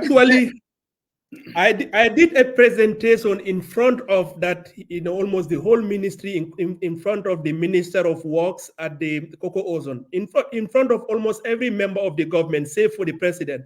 A lot of the ministers were there. The day of my presentation, Sidiketa, for some reason decided to come late. I was presenting very early, decided to come late to miss my presentation. Right. but people had access to my slides, but Minister Silla was there. I actually pointed out, you see, the first thing to ask yourself, how much are we getting per month from the toll revenue? It's very currently. Yes. But be very careful now. A Gambian entity been run by Gambians, your guess is good as mine. Well, but think, no, they've reported it at some point in the National Assembly. The numbers fluctuate. So for instance, before they set up the counter, the toll bridge there, the amount was very low. Then a few weeks when a toll was set up, a toll, when you arrive in there is this barrier in front and then it lifts and down. That is, it serves another purpose there. It's not actually a barrier to stop a vehicle. It can easily be knocked over. It's actually a counter. It can count the number of vehicles passing. But what happened? Within a few weeks, that all the counters were removed. When the counters were there, the toll revenue went up significantly, over 50%. The moment the counters were removed, it fell down again. And this is an area where we have CCTV cameras in there. What does it tell you about the competence, the the seriousness about doing their job well for people like Ibrahim Silla and for people like Sidi Keita. And you are in this ministry and you know that this bridge is a significant source of revenue, can bring dozens of millions of dollars per month. 50 million, I heard. No, actually it can, it can go up to, basically, the target internal rate of return that Africa 50 was targeting, that they want to get within a 15-year period. If you calculate the flow of revenue monthly that will come, it's somewhere nothing less than $60 million per month from the bridge. Yet, what we were getting from the bridge was significantly less than that. Way less. And these ministers knew that when you have a mechanism in place to correctly track the vehicles passing through, you know, that number approaches that 60 million. But the moment that mechanism is broken, you know, it doesn't, the revenue falls significantly. And they have no problem with that. And the other thing is that presentation I had with the ministries at the time also. I traveled all the way to the bridge, you know, with my own car to take pictures of the bridge to see that from the moment the bridge was constructed, all the way until this year, not a single maintenance or repair was done to the bridge. There are sections of the railings of the bridge that are so knocked down, a motorcycle can easily knock it down and then you will go crashing into the waters. And you have to know this is a bridge that was built at zero government, and the agreement was that all the revenue that was supposed to be earned from it, a significant chunk of it is supposed to go into maintenance. Yet this government did not put a single butut of that into maintenance. Not a single butut went into maintaining the bridge from the moment it was open to today, until the day, on a few days ago, until it was passed to Africa 50. You know, now, so that tells the story, though. That is why, this current government is the wrong entity to be running that bridge. So giving it to Africa 50, I guess as a country we're better off. At least those people will maintain it. They will protect it. But it is just basically taking one problem and transforming into another. Because that 100 million, again, we are talking about that we're supposed to get from Africa 50. What stops this current government from misusing that and let it evaporate into another whole? There's no difference. It's just transforming one problem to another. Just because we have taken ourselves from the burden of maintaining and collecting the revenue, maintaining the bridge and collecting the revenue from the bridge, does it mean that we are going to spend that 100 million correctly? Because as of right now, if you ask me or ask anyone in government where the money that the tranches that have been received from Africa 50, where it has gone, they cannot tell you where it has gone. Central Bank there, and they just have to, that's what they said. That's what they said. So, but Brother Sariang, but like I said, we're going to bring the minister, we're going to bring Dr. Gajigo. Let's have a nice conversation, because at the end of the day, I think the country will be better off. There's absolutely no doubt about that. Brother Sariang, what say you? We will organize it. No, I think Dr. Gajigo, your breakdown of the concept and the mechanics involved to get to the recycling concept is very fundamental, and I think a lot of people don't understand this. Like, I think listening to you talking about the net present value, the calculation, the study, like the lifetime, the economy lifetime of the bridge, I think this is very fundamental, and I think some of the people were making this argument.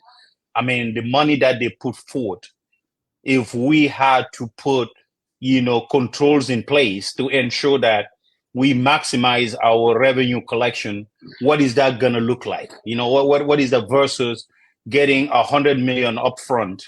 Now, obviously, that's been putting into the central bank per se. But how do we know that maybe those funds are diverted to fund some recurring expense to travel somewhere else? We don't know, because there's no accountability and there was no foresight about it. So there's a lot of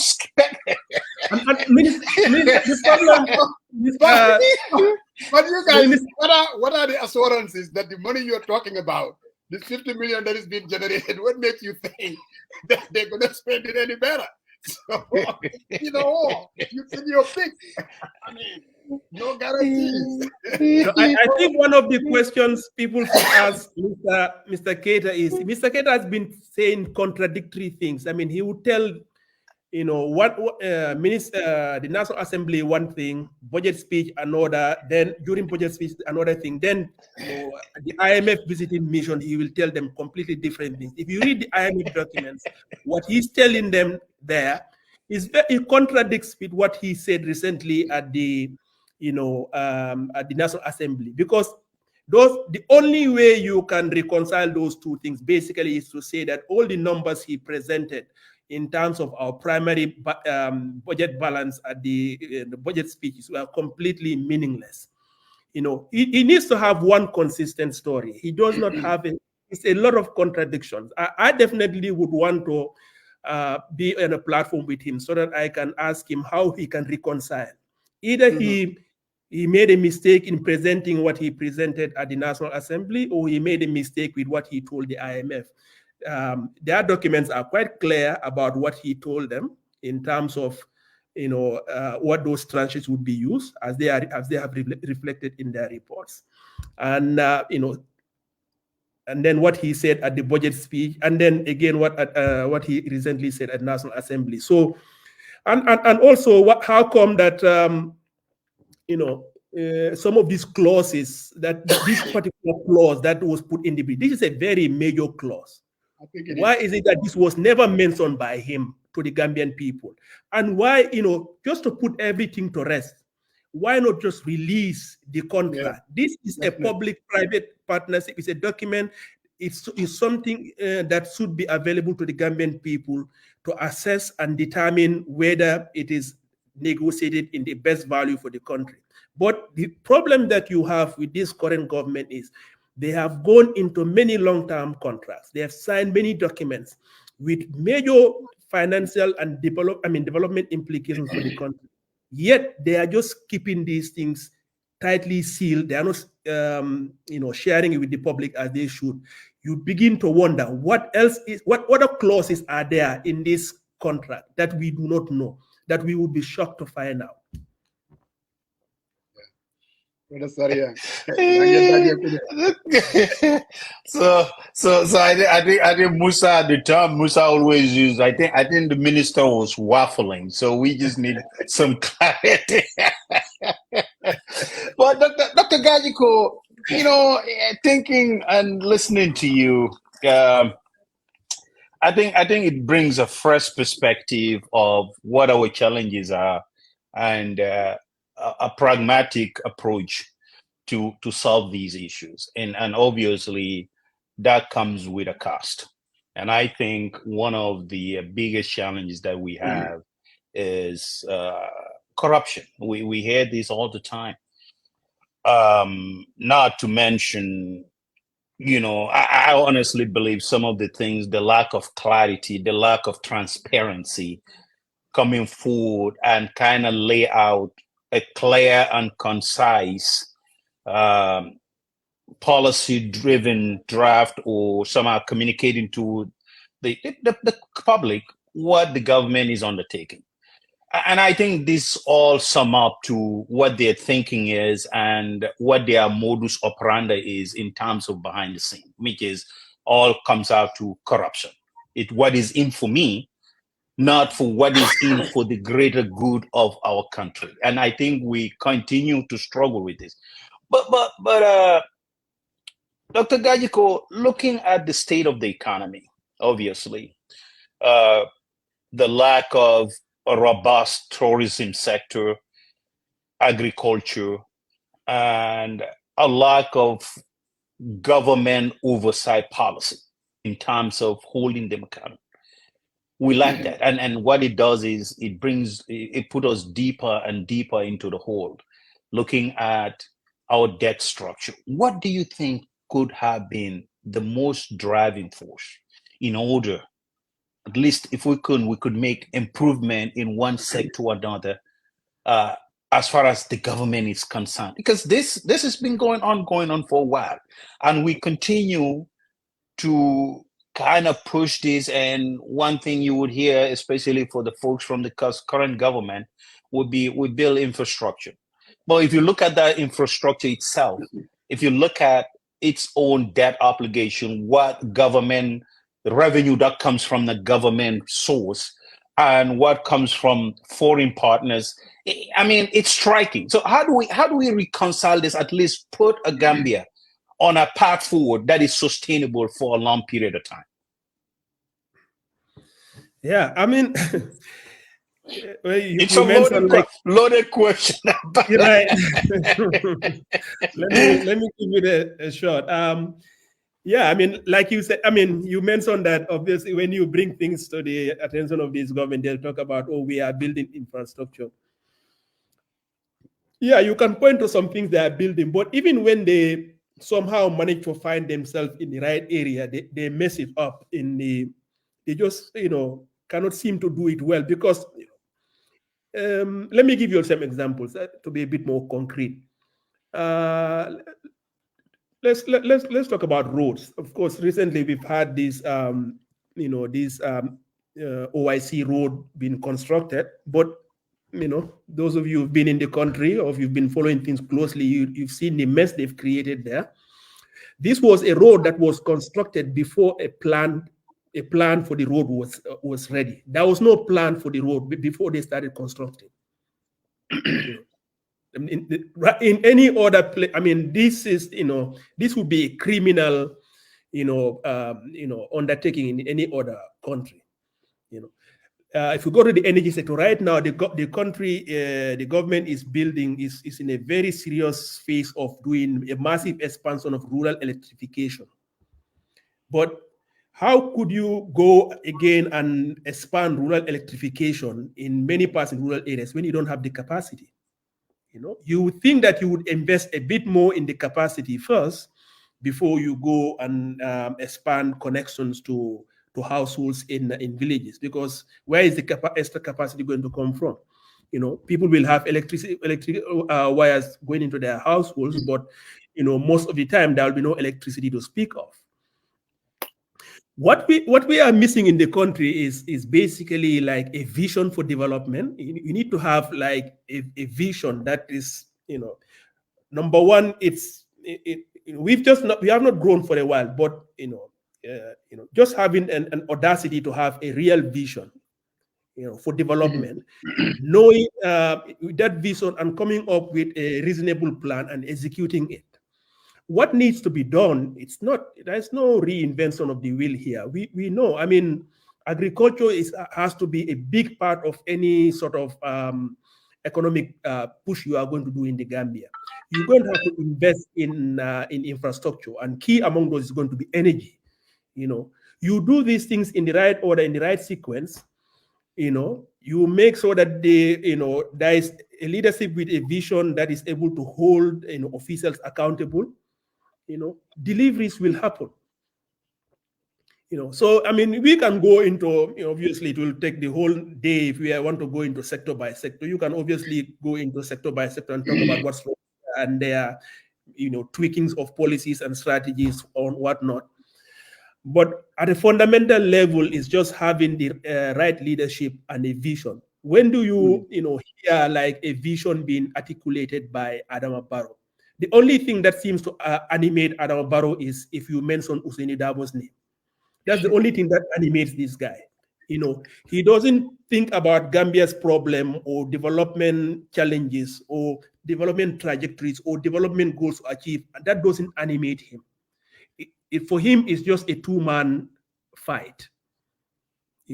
So this is one of our, and with this leadership failure in place, going back to our earlier point, it doesn't matter who you bring here as minister. Yeah. Definitely. Thank you, Dr. Gajigo. Go ahead. Yeah, we have about Dr. Gajigo 15 minutes. Like I said, it's almost, quarter to 3 a.m. where you at. But we definitely want to. We definitely want to. I wanted to have your take on. one of the things that this minister has been doing, Minister Keda Daddies, in terms of privatizing some of these SOEs. We all know that these SOEs are not working. You go to a place like Gamtel, you call them an asset that we own, you look at their books, the liabilities are way more than the assets. So to me, I don't know much about finance, but it makes sense to give it to someone else to run, because clearly it's a headache for the government. What's your take on this concept that get rid of Gamsel, get rid of Gamsen, get rid of, NAWEC? Do you think that is the right approach, or do you think we should hold on to it and run it better? What's your take on it? What's the trade-off? Yeah.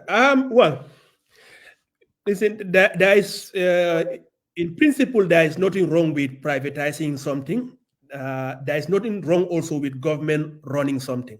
You go to many countries where some of the biggest sources of revenue of the country is state-owned enterprises, and they are run by the state. If you have the right government in place and the right accountability mechanisms are in place, it should not be difficult to run a state-owned enterprise, achieve the goals that you set it out to achieve, and meet your target rate of returns that you are trying to get. Some state-owned enterprise, the goal is not necessarily to make money like NAWEC, but to meet a certain service. But certain enterprises like GNPC, GTAC, and others, those things are designed there to, created to make money.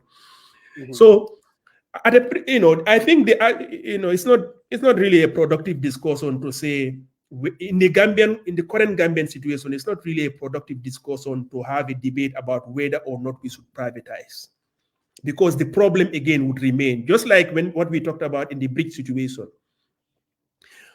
If you do not give the bridge to Africa 50, well, we'll have massive money being leaked from the toll revenue.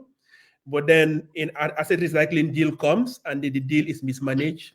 The negotiations are badly done, and we don't know what is being done to the revenue. It's the same issue with regards to privatization.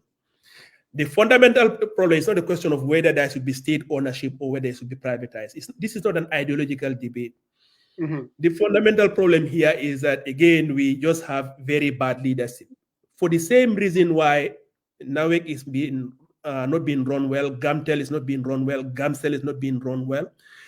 The process of privatizing any of these entities, that privatization process will be badly handled.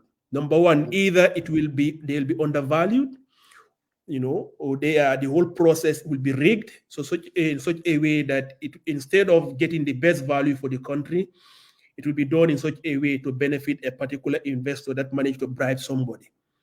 So we need to ask ourselves why we want to privatize or not. So for me, the point I would like to stress is the Gamtel is not being run very well. Gamsel is not being run very well. But the reason why it's not being run very well is not because it's been run by the state, as opposed to by a private company. It's because the wrong kind of people in leadership are in the government in the Gambia. If you have the right kind of people in leadership, Gamtel could be made to run profitably like it did during the years of people like Bakari Njai. It could be efficient and well run and provide the services it was designed to serve.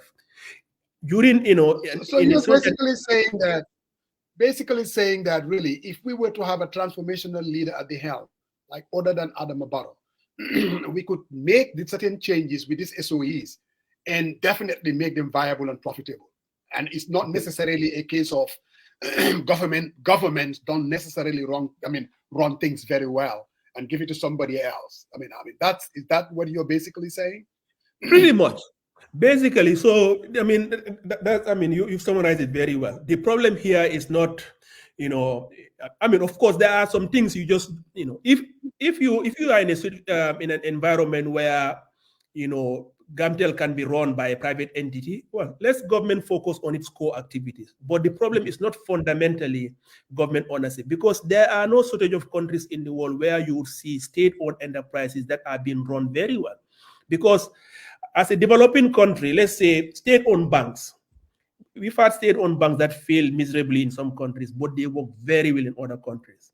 So it's not a question of, government being in charge of a commercial bank is a bad thing. It's the kind of government you have there. Because in a country, you can have a situation where, let's say today we decide that we need to really develop agriculture. But the problem we have is that the existing commercial banks, their risk assessment frameworks, makes them consider agriculture too risky, and therefore not enough finance is being provided to the agricultural sector.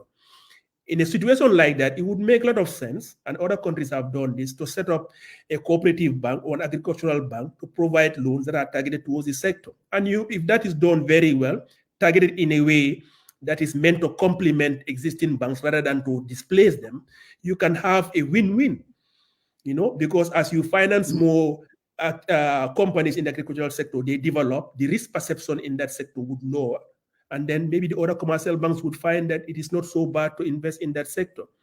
So you can have state-owned enterprises that or state interventions in sectors that are complementary, that address problems rather than create them. So, So in Africa, though, are there any Gantel type of a company being run by government and they're doing extremely well within the African continent?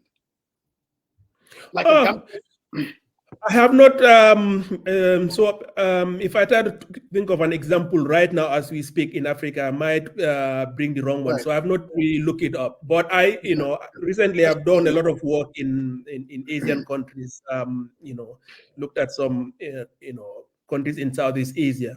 These are parts of the world which are developing regions, and their level of development are close to many countries in Africa. And you would see there's significant government interventions in the economy in a way that is, that is actually helping those sectors grow.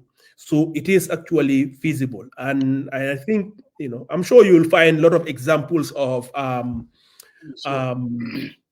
African countries where state-owned enterprises are doing badly, but you can also find examples of African countries where some of these state-owned enterprises are doing well. I mean, Botswana is a good example of where, a country that has managed its natural resources very well, and the state-owned entity that is using to manage those resources is controlled by the state, and that has helped them.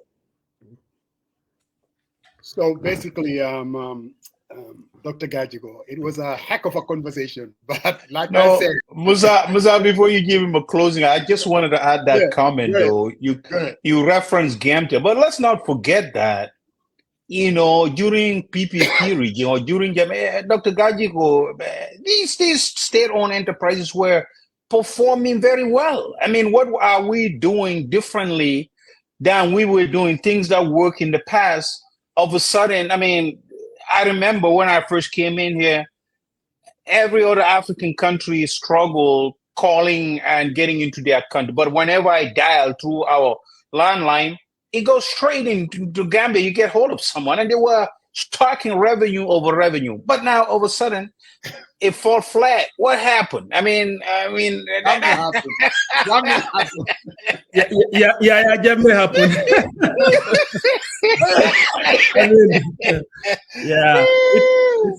It's a long story. It's been, but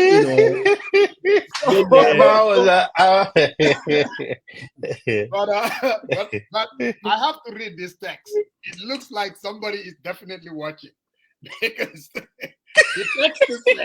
text says, what? Actually, there was a financial model that formed the basis of the valuation.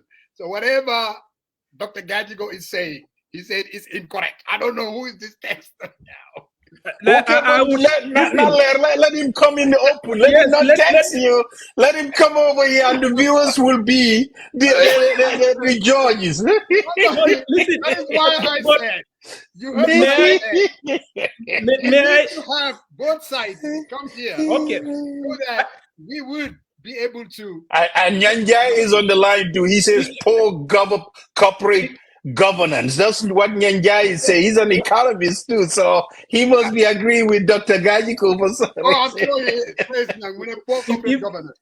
If I may, that text is most likely coming from somebody in government. But if you think about that, that text is very damning. Actually, they think that helps their cause. But think about it.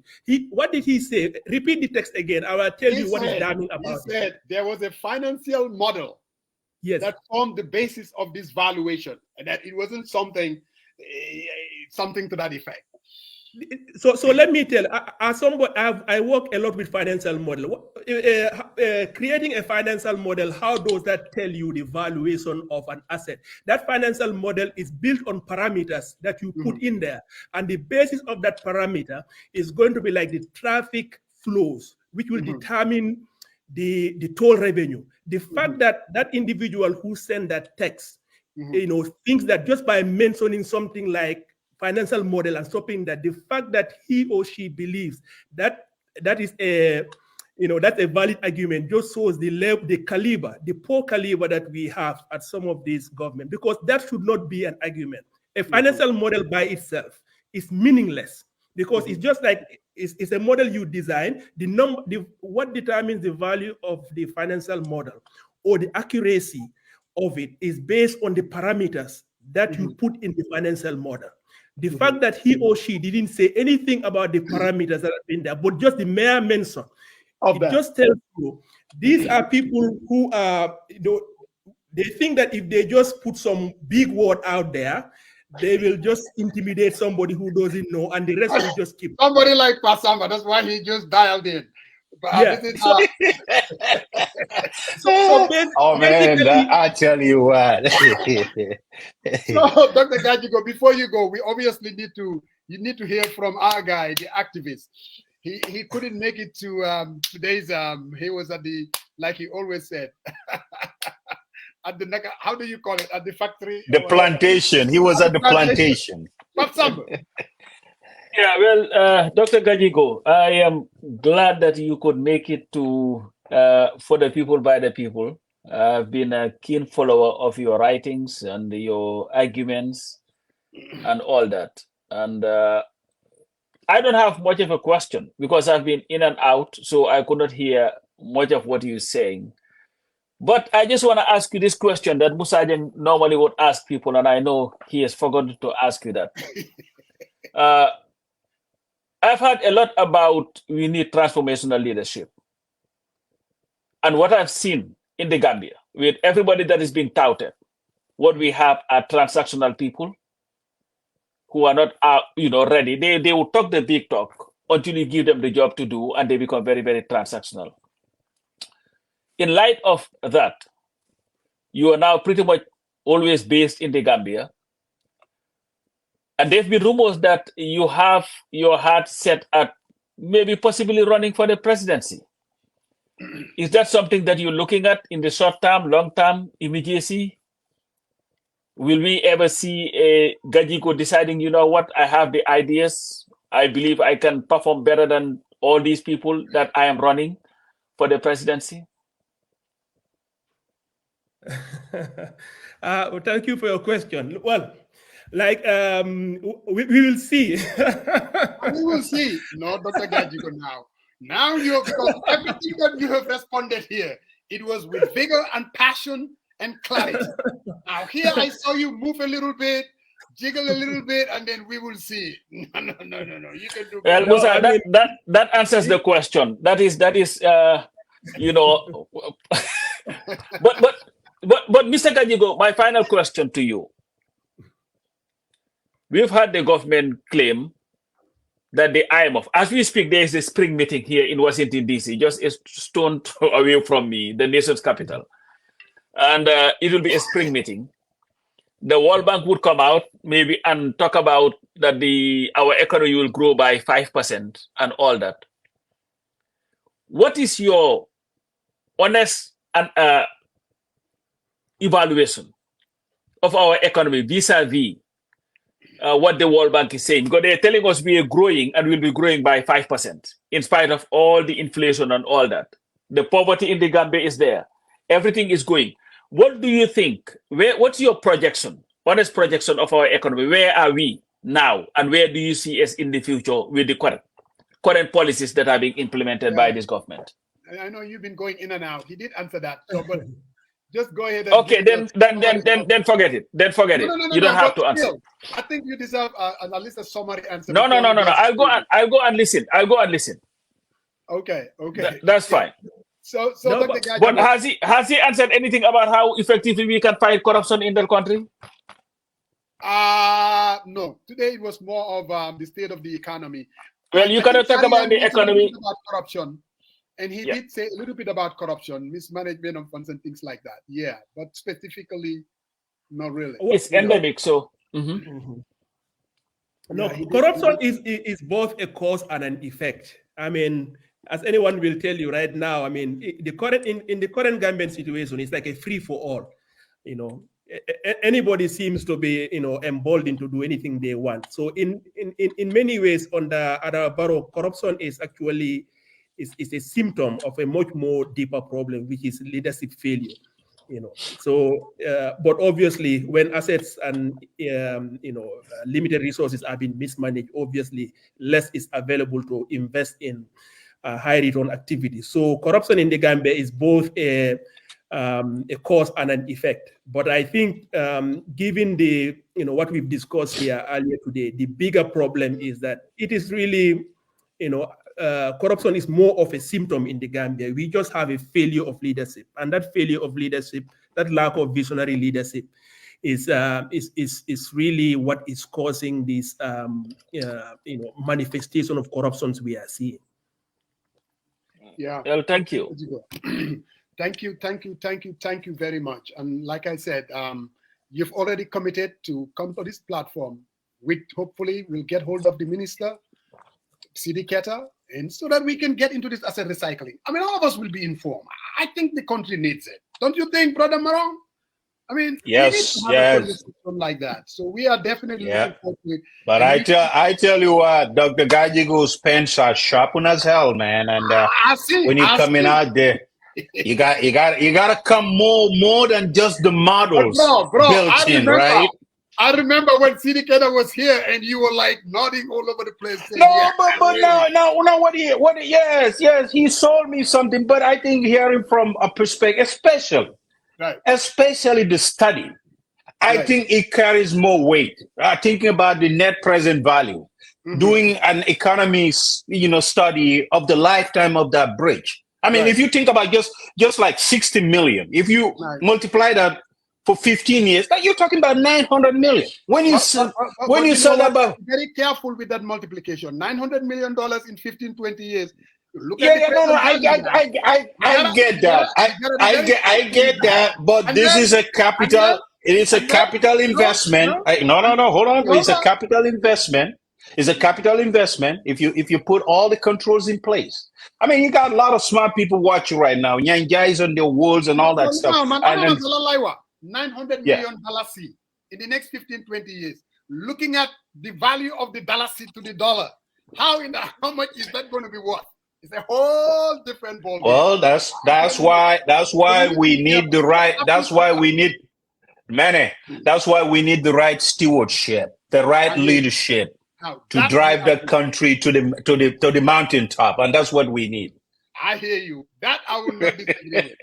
Dr. Gajigo, we will definitely thank you, sir. And you have a good night. We will bring you back here because definitely. And also, just like Samba asked, I like that question. You're from URR. Someone needs to scramble that region.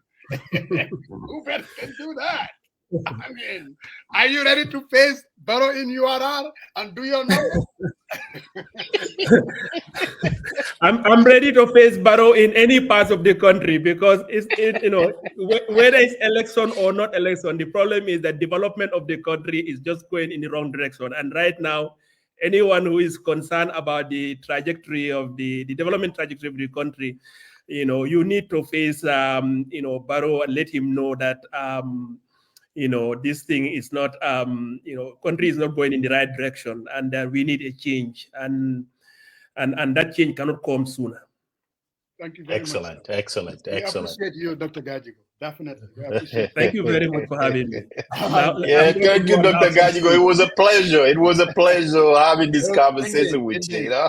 indeed, indeed, indeed. Thank you. Thank you, All man. right, thank you. Brother Sariang, Yes, we are sir. Yes, expecting sir. to get what they call what's his name again? Modu Drame, American Chamber of Commerce. You know, he's here, they're here with the central bank. And I don't know whether you saw that ad. You haven't seen it? Oh, yeah. I browsed on it. The what's called it? Something About for they're building it SVP, right? right. They're building a toll road from supposedly, a road from Steam Corner going through Tabakoto, something to that effect. So now they're supposed to call in. They're having a meeting actually here in Atlanta on Friday. They're having a meeting today in New York. So what they're basically looking for, there are foreign investors interested in this project, but they also want to open an avenue for diasporans. To have a shot at it and invest your money in this project. They are in a better position to tell their story, but I'm definitely open to that. They're coming to Atlanta. We'll ask the questions. Is this going to be a government project? They said it's going to be another SPV, special public vehicle. I think that's the name. In other words, an independent entity that will be running it. Supposedly, when the road is done, it will be a road that you will have to pay a toll. And investing in it, you're going to have dividends and you're going to own shares on that project. But let me get hold of Modrame. I understand that the deputy governor of the central bank would have called in to kind of talk about it a little bit. But for the meantime, like we said the other time, we need somebody to fund us. And another ad that we need to bring in here, my brother.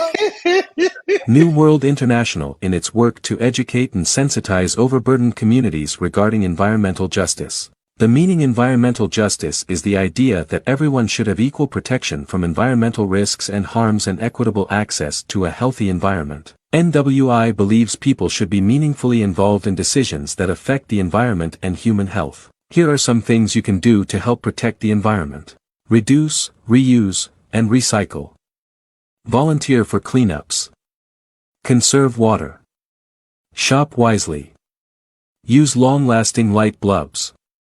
Plant a tree. New World International in collaboration with the Washington State Department of Ecology will help provide training and equipment to help document and end environmental abuses. If you have any questions, contact New World at www.newworldinternational.org.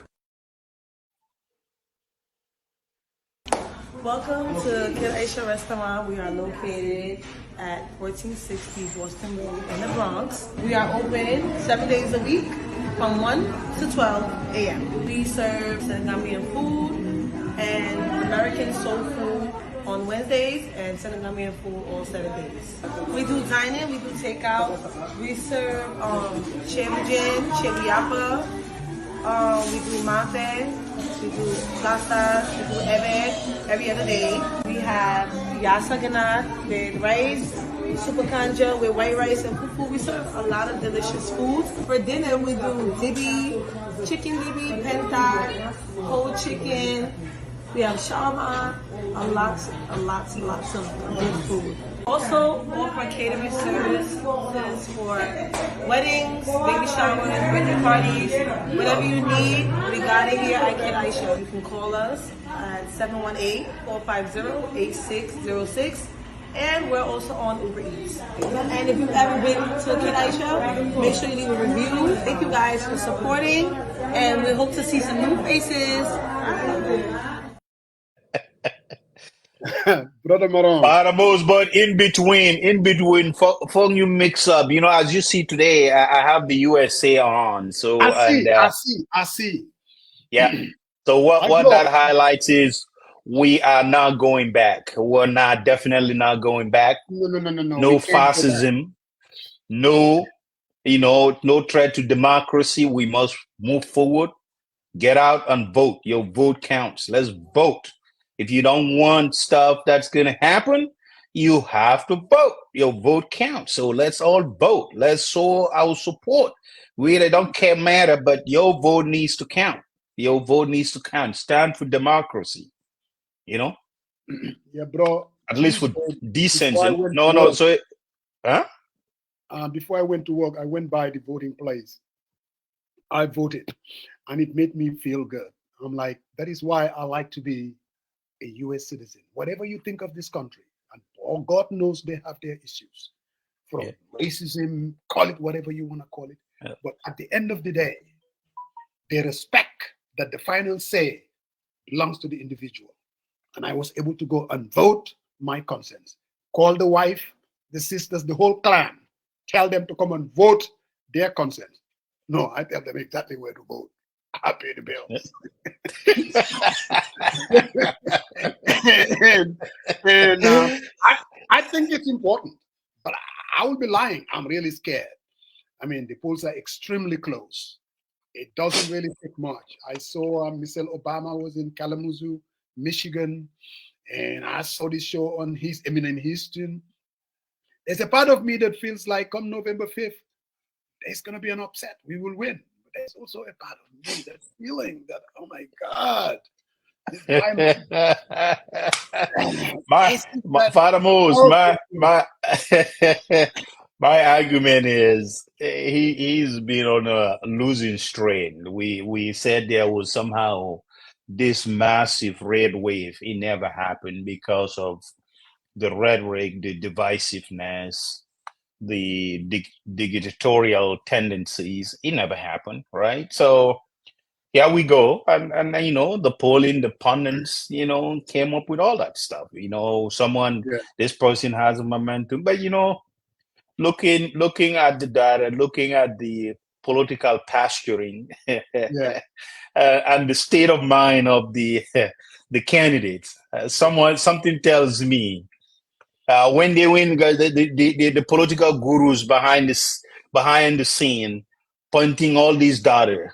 Their internal polling tells them differently than what the public is picturing and what the radio guys are picking. You know, at the end of the day, I think the lady is very the woman is very confident and she's very competent. And I really think if they wanted to save this country, it's totally to a different direction and a new type of leadership and. Yeah. We got okay. I agree. Yeah, and I pray, Father Moses, at the end of the day, I mean, November 6th to 7, whatever day we wake up, I definitely want to see some type, the bridge, someone who's going to tell everyone, despite you vote against me, I didn't earn your vote, but I am your president. I will be your voice and I will stand for you. Oh, that now man someone is saying that. No, that's what I'm trying to say, and that's why people need to be careful, and you know, and when you go out there, think about it. You know, are we gonna be much divided? You know, and am I gonna go out there on the street, someone call me the N-word, right? And think that where you came from and all that, not that. Don't understand that this country was built on folks who came in, put their blood and treasure into work to put this where it needs to be. So I think that conversation is ongoing and people need to reflect on it. But at the end of the day, I think when everything is settled down, I think the sister is gonna be on the top, and I wish her the best. You know, like I'm very confident. Today I watch Dylan O'Malley. they were just poking out on every what's called it. They're trying to agitate her and provoke her in conversation, but she hold her own steady, and she went on the record that. You know what upset me is from McConnell, basically calling her out that why would you call Trump a fascist? I'm like, is this guy for real? Yeah. Listening to Trump and what he has been saying. Yeah, exactly. For the past year, and you have the guts or the audacity to be telling this lady calling Trump a fascist, who is in fact a fascist? Are you really serious? But it's not her. She is repeating what a four-star Marine general, who is also a chief of staff, said.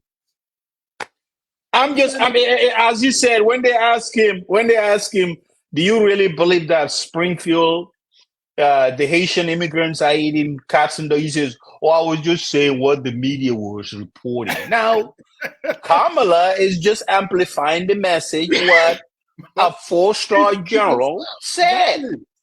You see this, Mr. Jawara, Bilai, I understand this whole Palestinian issue and what's happening in Lebanon, but I can guarantee you one thing, seriously, which all of us have a problem with, no doubt about that. If you think for a moment that waking up November 5th, that the Palestinians or the Lebanese will be better off under a Trump administration, you get something else coming. I am telling you, you think Netanyahu attacking Iran, it has a lot to do with US elections. That's what this guy is trying to do. And when Trump wins, I can guarantee you they're going to go after Iran. No doubt about that. Forget about Hezbollah. So you think you're protecting the interests of the Lebanese, the Hezbollah, and the Palestinians by staying home or not voting for change? Voting for someone who's always been talking about the two-state solution? Are you serious? Politics is all about, elections is all about choice. It's not about getting angry. I get it. I get angry too. I do. But I use this. I don't use this. Because I know using this would make me make the wrong decision. You have to use this. Understand the difference, my friend. That's what it is. But Sariang, this meeting that is happening in Atlanta, I want to talk to my Atlanta folks. They are coming here. It's a national direct investment initiative.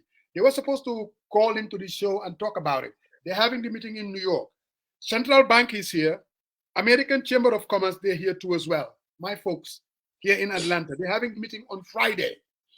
What they're basically saying is finance a piece of the future, earn dividend, and help build a Gambia that would work for all of us. They're trying to build a road that will bypass that you know, that usual road that goes through Latrikunda and towards the airport. Oh, okay. You know, so Tabokoto, exactly. So they are building a new road that will bypass it, and it's going to have a toll. Now, all of us can own a piece of that. There are foreign investments that are also going to own a piece of it.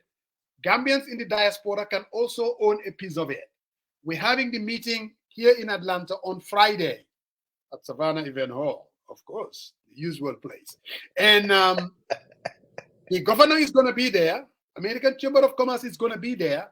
You come, ask the questions for yourself, get the clarification, see whether is it really worth it for me. What kind of an investment are we talking about? Can I invest $5,000 and own $5,000 of that piece of road? I think is a good question to ask. And now, we all talk about making a difference in our country. We cannot be spectators. I mean, there are instances, we call them out for corruption. We call them out that we want a change of leadership come 2026.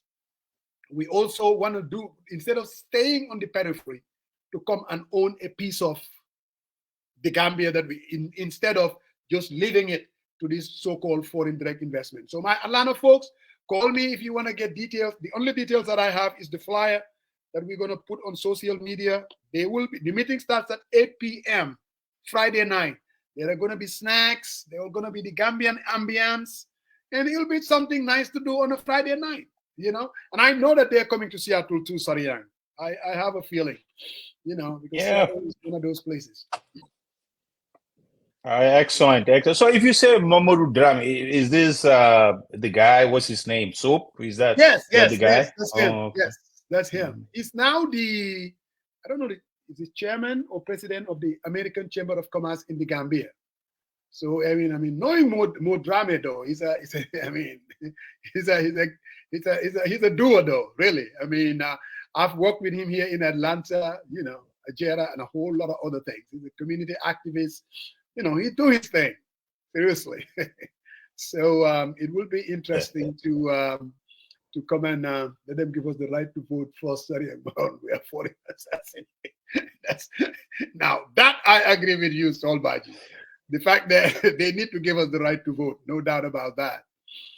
Brother Marong, so I guess Yes, we're gonna close it here. we're gonna call it till next Saturday, next Sunday. But yeah, the thing is, we gotta vote, man. Regardless, you know, we have to vote, and I'm glad that Dr. Gajigo was also thinking, because last night we had a small gathering and everyone were talking about, oh, how come the intellectuals are shying away from throwing their hats in politics? So, you know, I'm glad people are getting interested, and hopefully they I mean, and I love to see people like, I swear to God, I mean, I really would love to see people like Dr. Gajigo, my brother. I mean, getting their hands dirty. I mean, if this guy can leave that international job and come and be a farmer in the Gambia, I think he has what it takes, to be very candid, you know. And I mean, I wish him all the luck. I hope that he gets in there. I mean, people are going to listen to him, unless, if we want to bring about change, we have to get our hands dirty. If the people that are doing it, definitely, according to Dr. Gajigo, they don't have the problem is leadership. That's what he said, quite clearly. So I'm glad Pasamba came and asked that question. He's always accusing me of run for president. But this one is the one. He took one for the team today. I see. So, bro, before I leave, how is Jainaba doing? Oh, she's doing excellent, Fatima. Excellent. All right. I can see that. The smile, the different letter ID, all of that. I'm like, oh man, he's doing his thing. Taking it easy day by day and keeping it real, man, Fatima. Keeping it real. Till next Sunday, inshallah. And guys, Inshallah. pray for Harris and the Democratic Party. We really need that.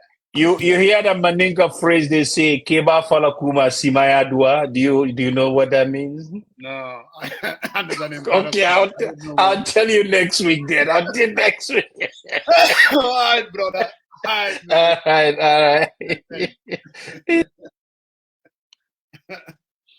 right.